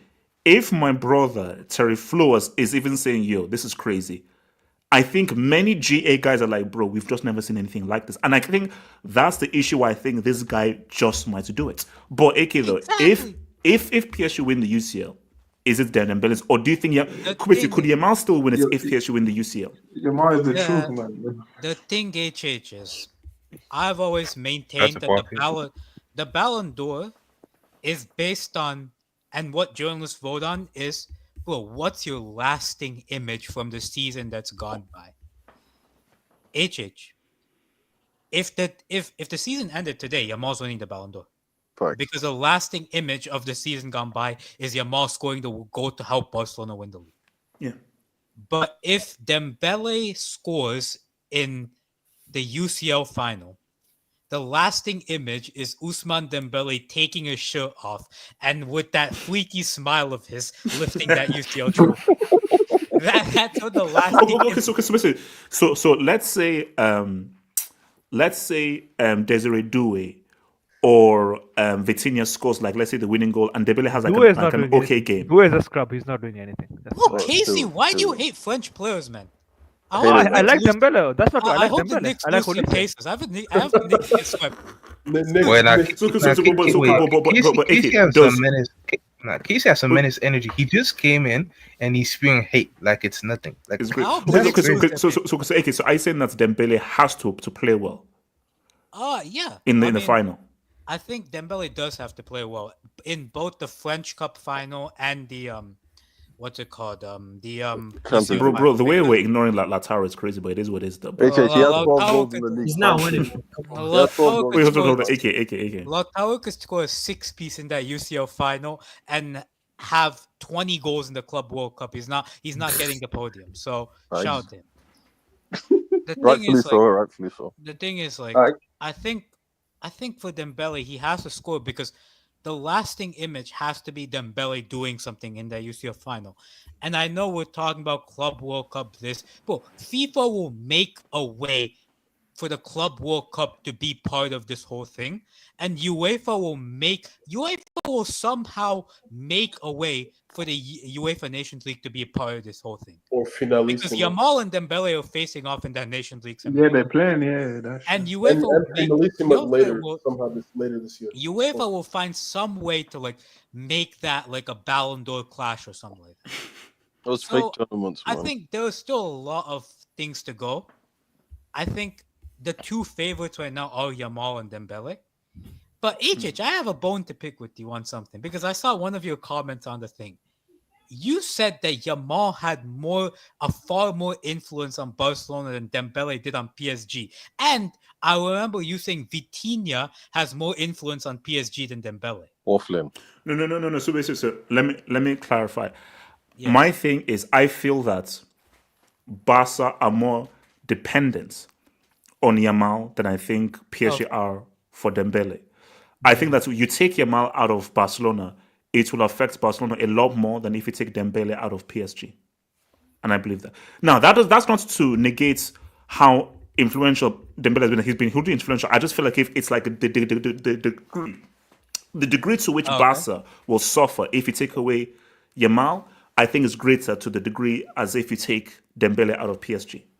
See, and then your second point, can you explain that? Vitinha is more influential for PSG than that? No, okay. I was smoking crack then. I was smoking crack when I said that. So. I disagree to a certain extent. It's not the first time. It's not. I think Yamal is.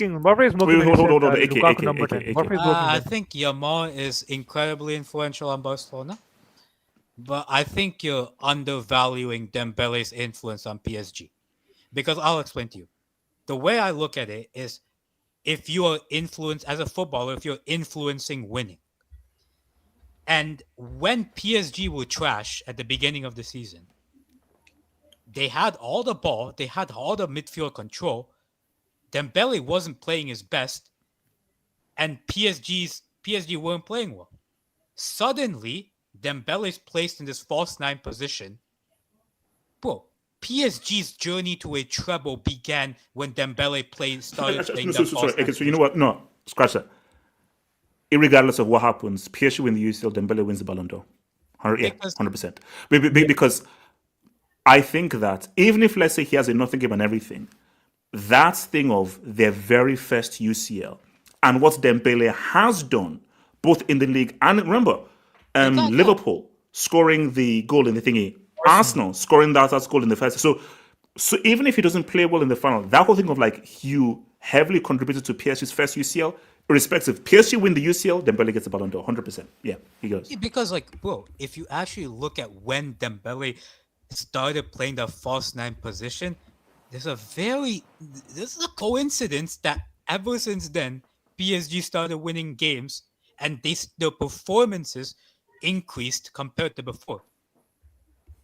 And like there's nothing like that. But I think I'll say this: if it depends more on just the UCL, because Dembele could win the treble, but if he doesn't play well in that final, I think it'll go into like Nations League and Club World Cup. Like, I don't think we're gonna have a definite answer on who's winning the Ballon d'Or until like the ceremony itself. But I'd say Yamal and Dembele are the top two.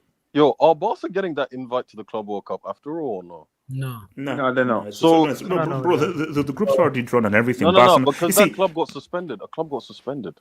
Yeah, some No, Mexican well, league, right? I think it was North America or CONCACAF. So Yeah, it's that Mexican. So from that same region. So, hence why the Club World Cup can't count because Barca are not in it. So that's completely unfair. So I don't think so.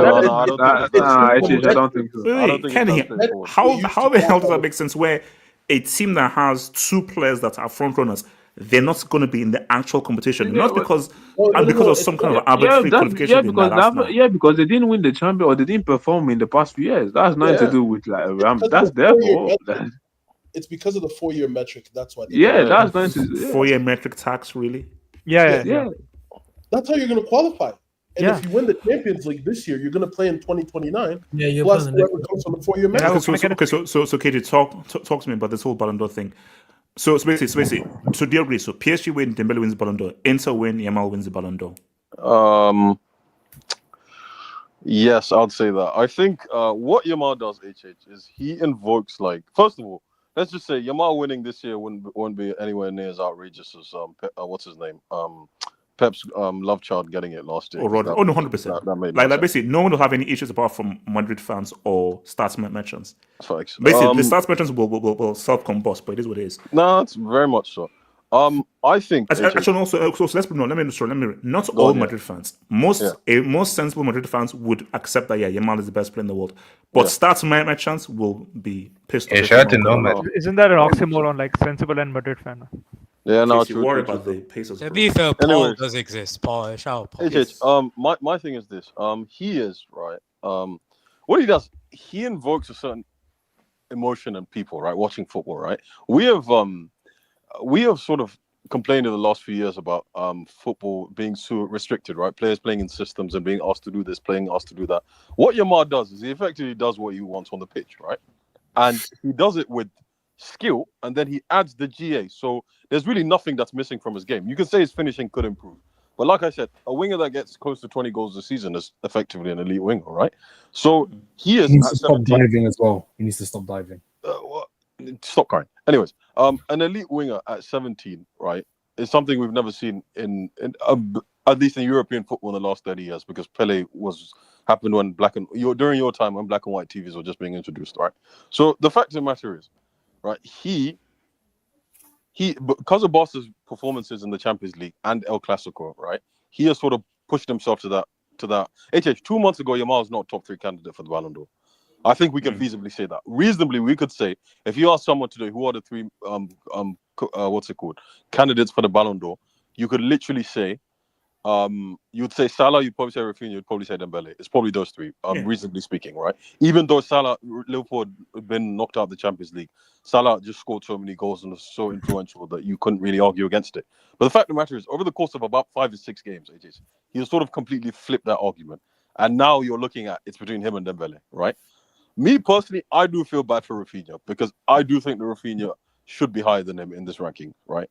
If we're talking about what I think should happen, right, I think Raphinha, not significantly, but should edge the Ballon d'Or this year, in my opinion. I feel like Barca is the best team in the world, and he has probably been the most influential player. Go ahead. You'd still accept that if PSG win the final and Dembele balls, you'd still give it to Raphinha? Yeah, no, I would. My thing is this: I would give it to. I'll take that back. I would give it to Dembele. I would give it to Dembele. What I'm saying is Raphinha, right?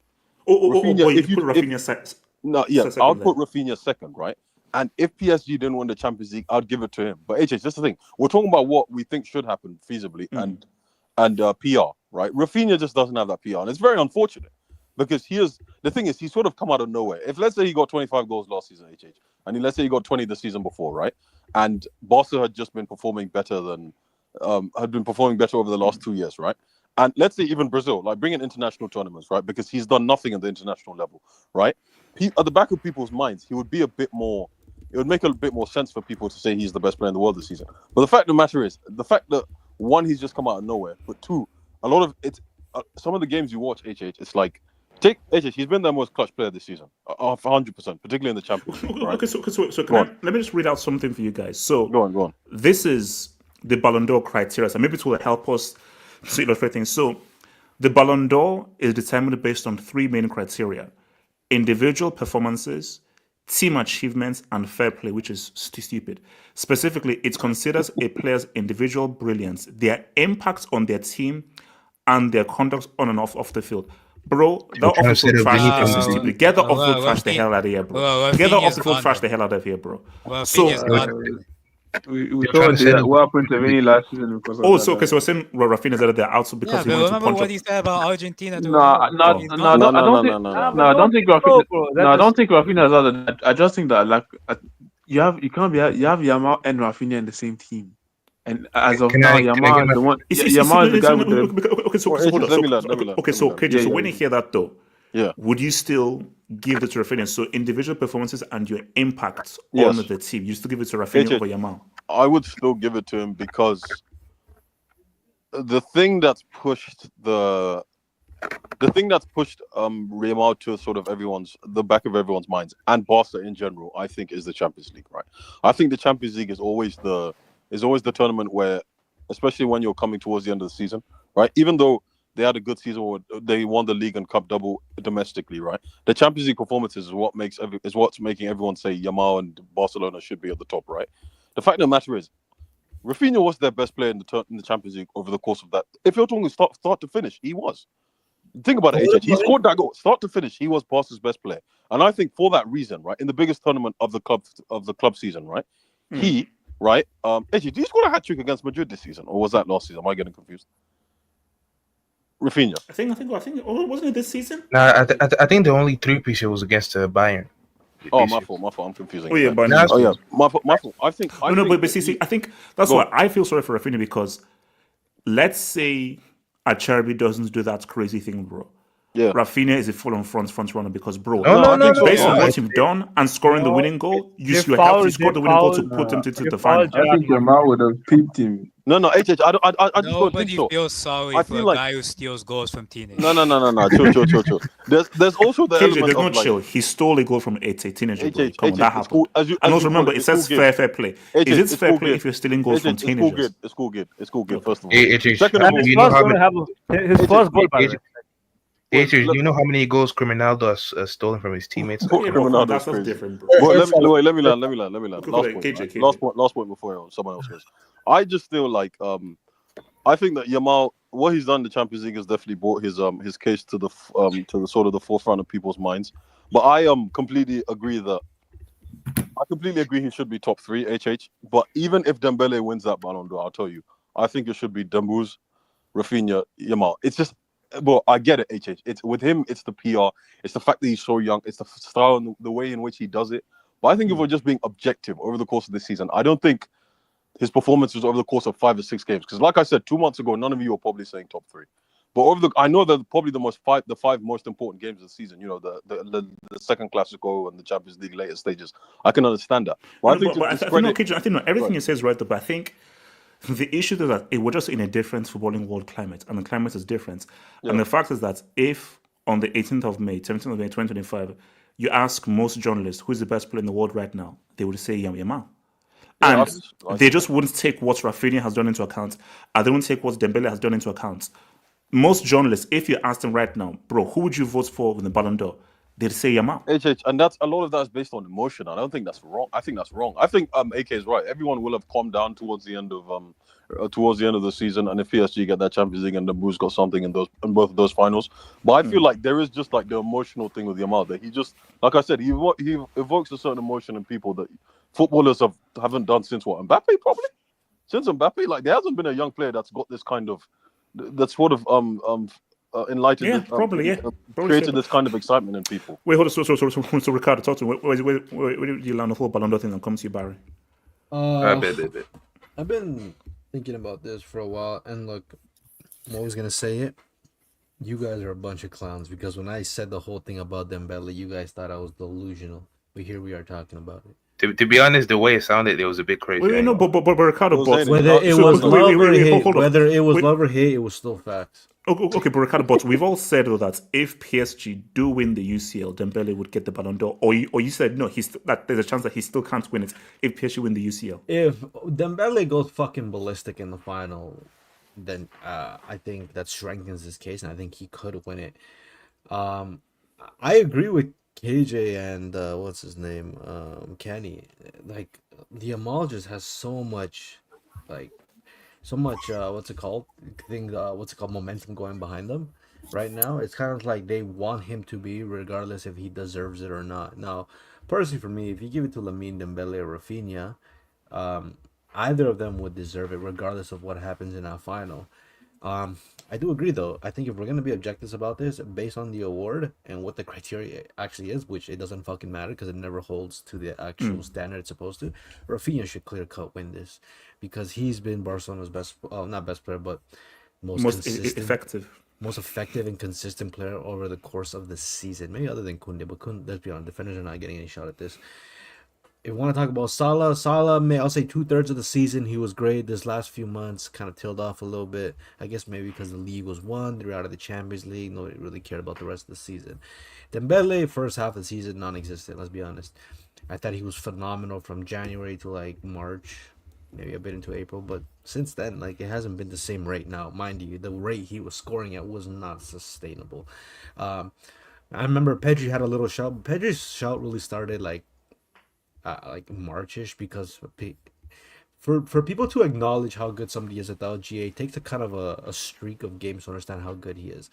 Pedri, in my opinion, has been Barcelona's best player since January. Since the start of this year, he's been the best player, right? But that doesn't diminish how good Raphinha has been since August, right? So if you're going by the actual criteria, I'm sorry to Dembele and I'm sorry to Lamine Yamal. Whatever happens in that Champions League final, Raphinha should objectively be the one winning because he checks all the boxes.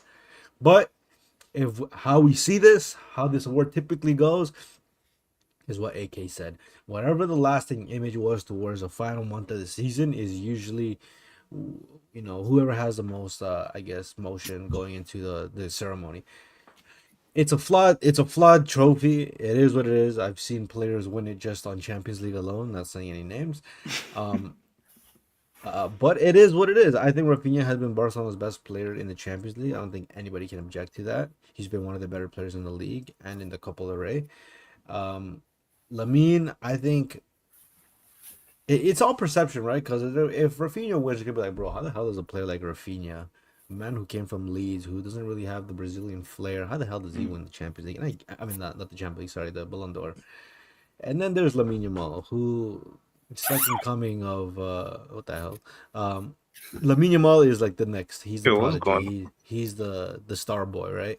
I think people want to crown him as like the savior of this stats football and whatever. And fair enough. Like what KJ said, he invokes emotion into players, into fans that we've seen since like Messi, Neymar, Ronaldo, and those guys. And he's off that echelon. So I think even if Dembele goes in the finals and wins, let's just say he has a crazy game, I do think Club World Cup is gonna have a say if PSG win. If PSG don't win, they're not gonna care, because if PSG is in there, then guess what? The European champions are in the competition. If it's not there, then nobody cares. And then there's also the Nations League, which I don't think should count because we're giving more bias towards European players. But then again, I'm not surprised because it's a very Eurocentric game. I do think Lamine. I'm not gonna lie. I think Lamine's gonna win it. I just think that the only people that are gonna vote for for Dembele, I'm gonna be honest with you, obviously other than French fans or whatever, which is like it's not seems like it's a massive crowd, at least comparison to others. But Real Madrid fans are gonna do everything in their power to not allow a Barcelona player win it, which is fine.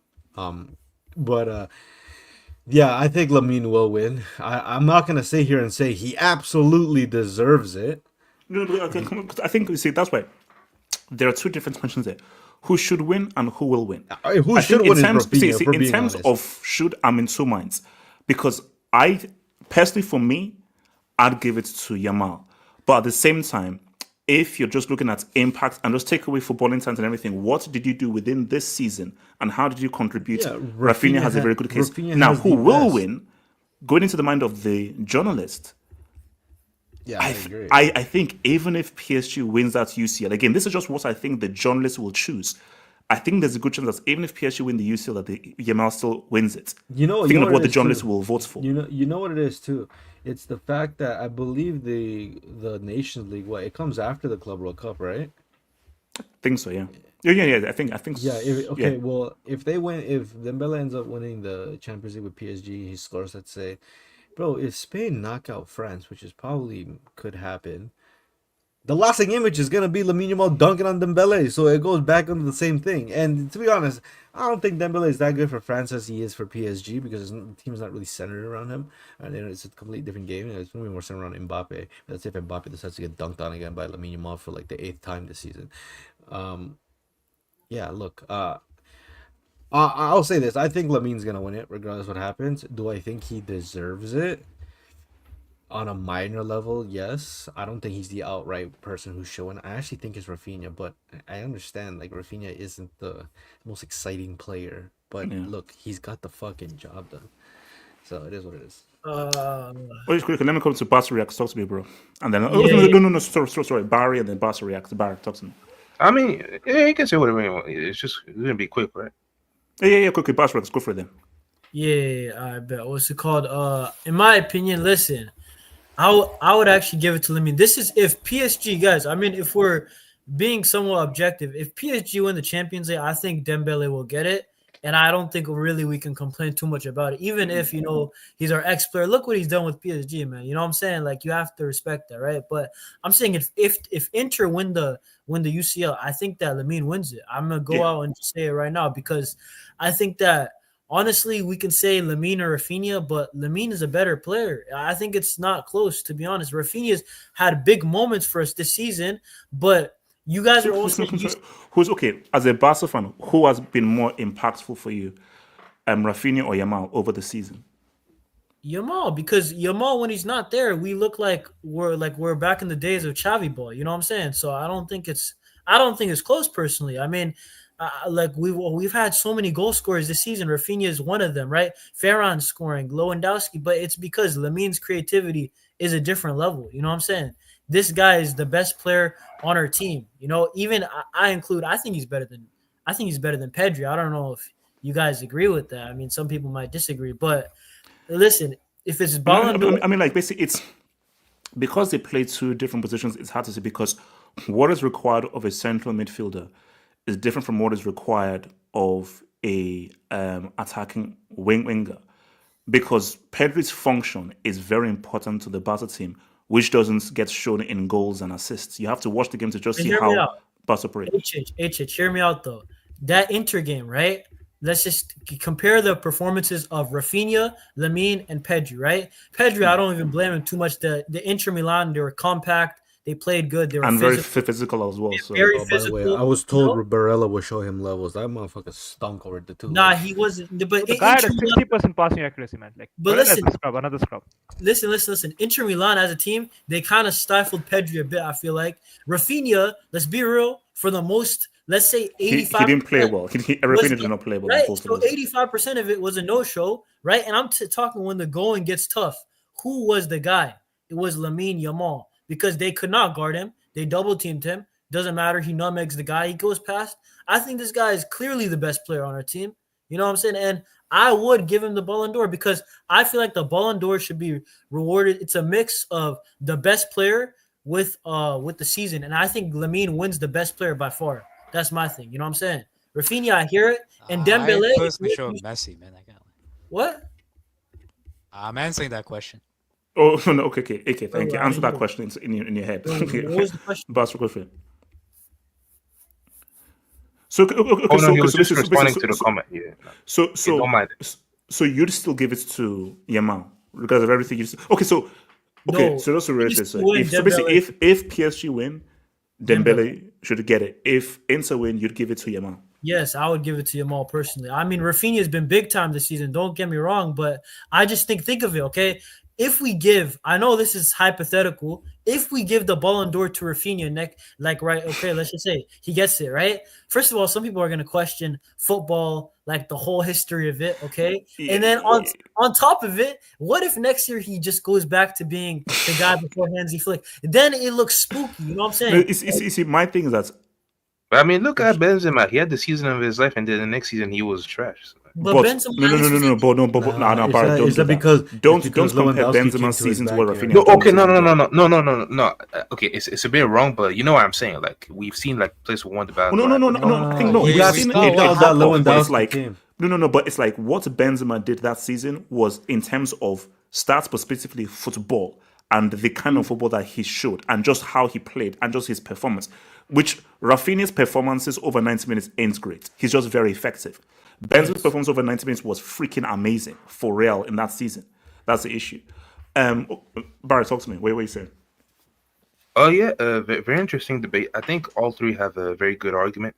I think for Dembele, I think if they win the Champions League and he goes ballistic in the final, I think he got it because I think we underestimate. So does he have to go ballistic in the final? Yes, I think yes, because if he's a passenger, we're gonna see it as it was a team effort. I mean, we know that Dembele is the guy, like he won the individual awards for Liga and all that, but in the bigger sense, in the UCL, if it's just a team effort win, then it doesn't give him the push to win that individual award, like the Ballon d'Or. Yeah, peace out, bro. Yeah, and for Yamal, I think the last month, like it really had some movement. When you look at the Inter tie, the Real Madrid game. It's been crazy for him, and especially the league winning goal against Espanyol. Like the movement this past month has been insane for him. But I think Raphinha, if you follow the criteria, I think you should give it to him. When you look at from August match day 1 until today, I think he's too impactful to just regard everything. Because when you look at the league, the amount of points he saved us in the Champions League, 3-piece against Bayern. He did what he had to do because in terms of effectiveness and indecisiveness. And Benfica, I remember we had a red card at the very beginning. We were struggling, and he delivered, got us W away. So I think the moments of Raphinha and just he's not been a bum in the league. Like he's not like Haaland on the ice. At least he does something, so that kind of helps with his impactness throughout the season. So I will give it to Raphinha, but I think we're gonna have two scenarios. So if Dembele goes ballistic in the final, I think he got it. But if he doesn't do anything special in the final in Dembele, I think Yamal got it. That's how I see it. And Licks fan, go for it. Licks fan. Oh yeah. By the way, just keep on jinxing it, please. Though, like just say, keep on saying Pacers are gonna win. Just But Casey, yesterday, bro, you were up like 27. You was like, nah, it's not over. It's not Casey, over. Casey, you are losing. The first thing, 30 and saying he can still make a comeback. How do you do that? Not gonna lie, the NBA fell off, but you're telling me the finals of Indiana. Sure. Sure. Listen, Casey, go for it. Listen, I think most likely it's going to be Dembele, and I think he does deserve it because we say about Barcelona that when Mbappe joined Real, everyone is saying, okay, it's going to be like a Real dynasty, and look what happened in the first season. They are going trophyless with him scoring useless goals like he always does. But there's another narrative. None of you, especially the guy in the middle, like he was saying PSG are getting grouped. He said it like they're not making top 24. I can show receipts from December. But that schedule was crazy, man. Crazy schedule, bro. No, but he was saying that. Yeah, they're gonna lose to City. He even said they're gonna lose to Stuttgart. Like, don't forget that. He said that. I do have. You said that, Josh? Yes, he did. He did. Yeah. I played the sixth. I played the sixth. It's fifth. And Dembele. Wow. And Dembele showed up in both those games. So let's not do this. Like they got rid of the tumor that were infecting their team, that French turtle, and this guy which you all who you No, all no, call no. like. Okay, so do they need to win the UCL for him to get it, or if Inter win, do you still give it to Dembele if Inter win the UCL? If Inter win, then it becomes a bit tricky, but I don't think they're gonna win. So it's Oh, academic. so you're saying PSG are winning Yeah, the yeah. UCL? It's gonna be 4-1, 4-1. What? Yeah. 4-1. Oh my god. Bro, they don't have. Still yes. They don't have. Inter They going don't to have. concede 4 goals They in the don't. They UCL don't. final. They don't. They don't have a Polish smoker in the goal. Like look at some of the goals Barca conceded in the first leg. Casey, you don't even believe that. No, I know that. Do you believe that, Casey? Yes. When was the last time we've seen 4 goals in Yes. a UCL final? It's been almost Oh, 10 you're gonna years. see. You're gonna see. It's gonna be the. Basically, Casey is still drunk from celebrating in. We're Times gonna. Square. I'm a little bit drunk. I'm a We're little gonna bit clip that drunk, too, like yeah. on joy, but not alcohol. But how like Dembele deserves it. Like after all Oh yeah, this, for sure. after all the crap you said about PSG. After again, I said No, they got rid. no, bro. A Dembele Ballon d'Or is one of the crazy turnarounds we've seen in football. 100%. Is From that this guy being level washed with- and finished to winning a Ballon d'Or and Is that leading level with PSG to a the, UCL, Here's the that's thing, crazy. here is I'm gonna play devil's advocate here. If he does what he did in the World Cup final, then he doesn't deserve it. Yeah, that's So he fouls Lautaro scores the penalty and he gets hooked at halftime. That'd yeah. be crazy. If he does any of that crap, right, then he doesn't. But I do think, bro, like, come on, like, this is even if you're a football fan, like, you have to admire this. This is a very good story, man. Like, this guy. Oh, 100 no, it's a great story. Now, it's a wild story, and I still can't envision the penalties on the bottom. But we know what it is, Casey. No, you know, no, The- you can't. No, you here's can't here's envision- the you closer can't- we get to this final, I'm thinking that, PSG might actually do this. Because I remember saying that, bro, the moment they sold Mbappe, I said, that's it. This dream is gone. They're never sniffing a UCL Yes. final. Yes. If these guys go ahead and win it, after the very season when they sold all of their superstars, I'm like, that's a crazy story, bro. Oh my! This Ishman actually has a is point. spooky. Ishman actually has a Trophy point. list, Barca win everything. If man, PSG I'm gonna need you to relax, bro. Show me Dembele's grenaded knee. Show me Dembele's grenaded knee, bro.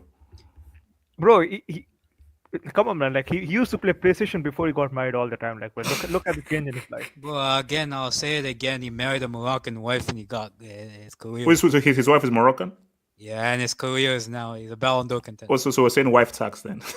Yeah, but bro, come on, like, and this, I just want to say, like, because I wasn't there in the Mbappe section, bro. You know, in life, you really have like social science experiments that are like controlled for variables. I think this one is actually very controlled for variables. Like Mbappe is the constant between PSG and Madrid, and look at how 2 seasons are going. That's all I'm saying. Like, no, it's wild. No. Look. You better if pray. PSG win the UCL, You from better Mbappe's pray. perspective, it will look nuts. You It's gonna better look pray nuts. that you better pray Lautaro does something, bro. I'm telling you, like, because Wait. Hold on, Elijah, talk to me, Elijah.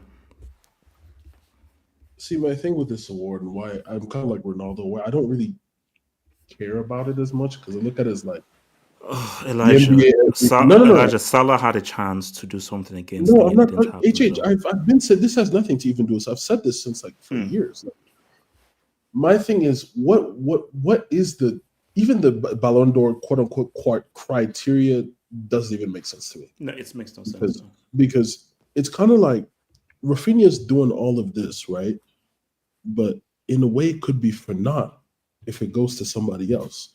So I'm just trying to know, based from if we had a criteria here, including the streets, and if you wanted to give a MVP type award or Ballon d'Or type of award, what is the criteria? A solid criteria, because it should be enough where a guy like Raphinha, who's been putting in numbers like that, yes, he does have his bozo moments, but he's played a role enough that's helped his team. For me, my thing would be a combination of influence and impact on the team. Basically, let me give you a good example. So basically, this is an award where any player should be able to win in any position. So my good example is Van Dijk.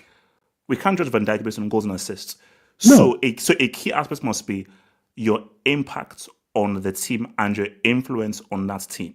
So takeaway stats is how important. Key thing is how important are you to your team winning and your team playing well. Hence why, because once you do that, that's where you can bring in Pedri. you can bring in a Van Dijk. That's how you can bring in a central midfielder, a DM, or a defender. If it's just based off of stats and numbers, a midfielder and defender doesn't have a freaking chance. So the reason why Van Dijk was close because Van Dijk was pivotal to Liverpool winning that UCL, based on just his influence in that defense and how he changed everything. So your influence and your impact on a team is going to be very key. But and, even with and also if we do that, so that's why it's a key question: is who has been more important to Barcelona this season, Raphinha or Yamal? Because you can even really with- make an argument for both.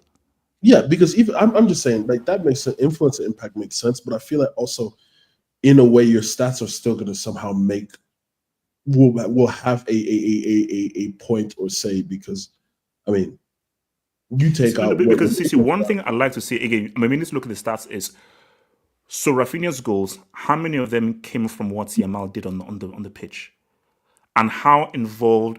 How many goals did Raphinha score? Did Yamal have? I think around 10 assists. 10 assists. I think 10. I think that's the number. But I could be wrong. but from like, So no. So wait, and I'm not sure saying pure assist, as in how many was Yamal? So was he in for pre-assist, assist, a dribble that led to a pass or something? I don't know about the assists. I don't know about the pre-assist tag. That's the thing. So I want to know, like, how many times was Yamal involved in a play that led to Raphinha scoring a goal? Because that's also very key. So even if you look at Raphinha's goals, if it's in but Yamal played a large role in those goals, upon all also what Yamal did for other guys, that's very key as well. So this whole influence and impacts thing, it's a little bit more nuanced, rather than just, hey, Raphinha got all those goals and assists.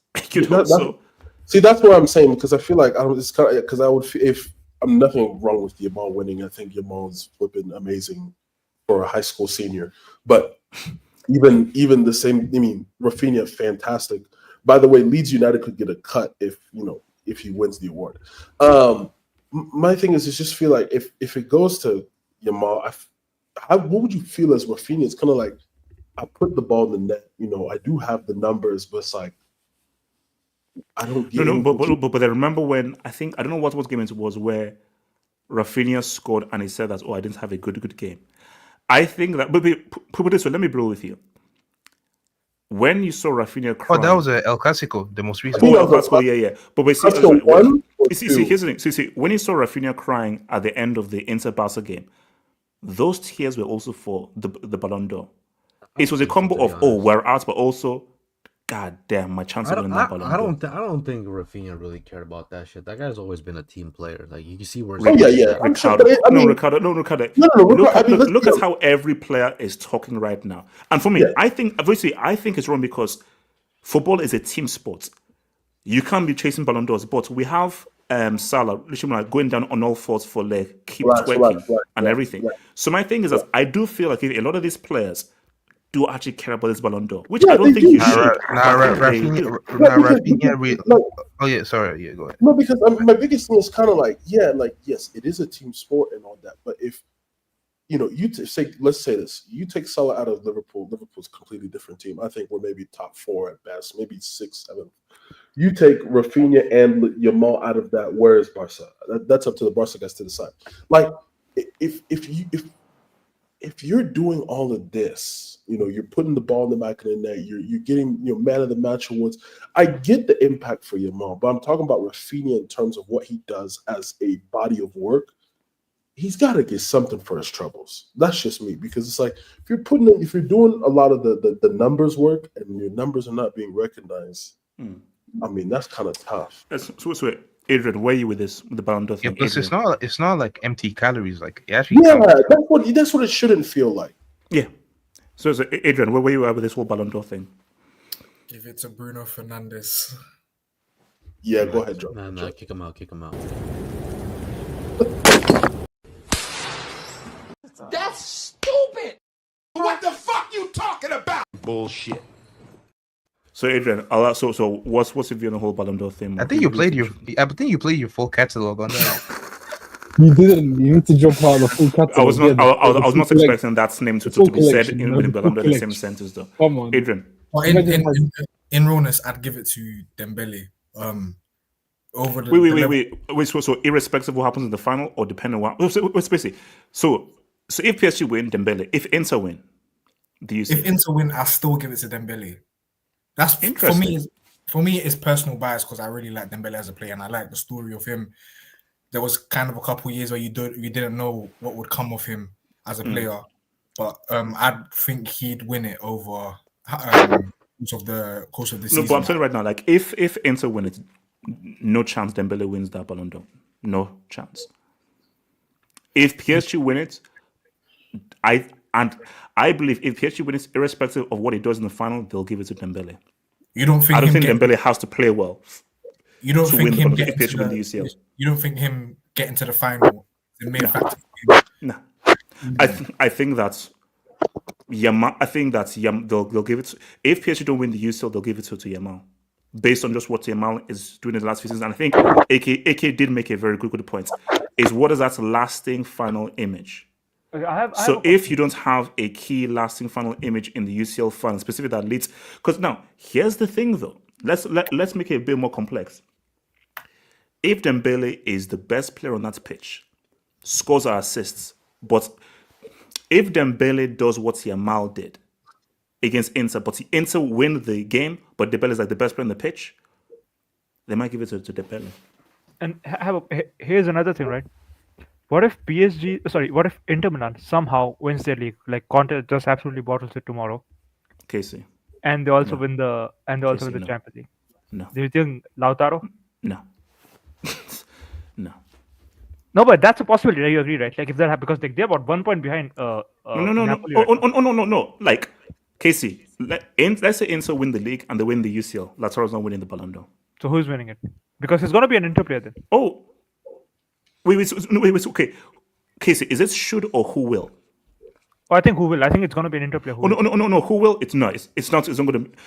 As crazy as that sounds, they're not giving it to an Inter player. Like if Inter win the Lautaro league and the UCL, Lautaro may make the podium. I don't think there's one and everything, standout. but they're going to give it to then they're going to give it to a Barca player. And that Oh, will either Kenny. be Raphinha or Yamal. But what about Dumfries? Can you bring up Ragnar's comment?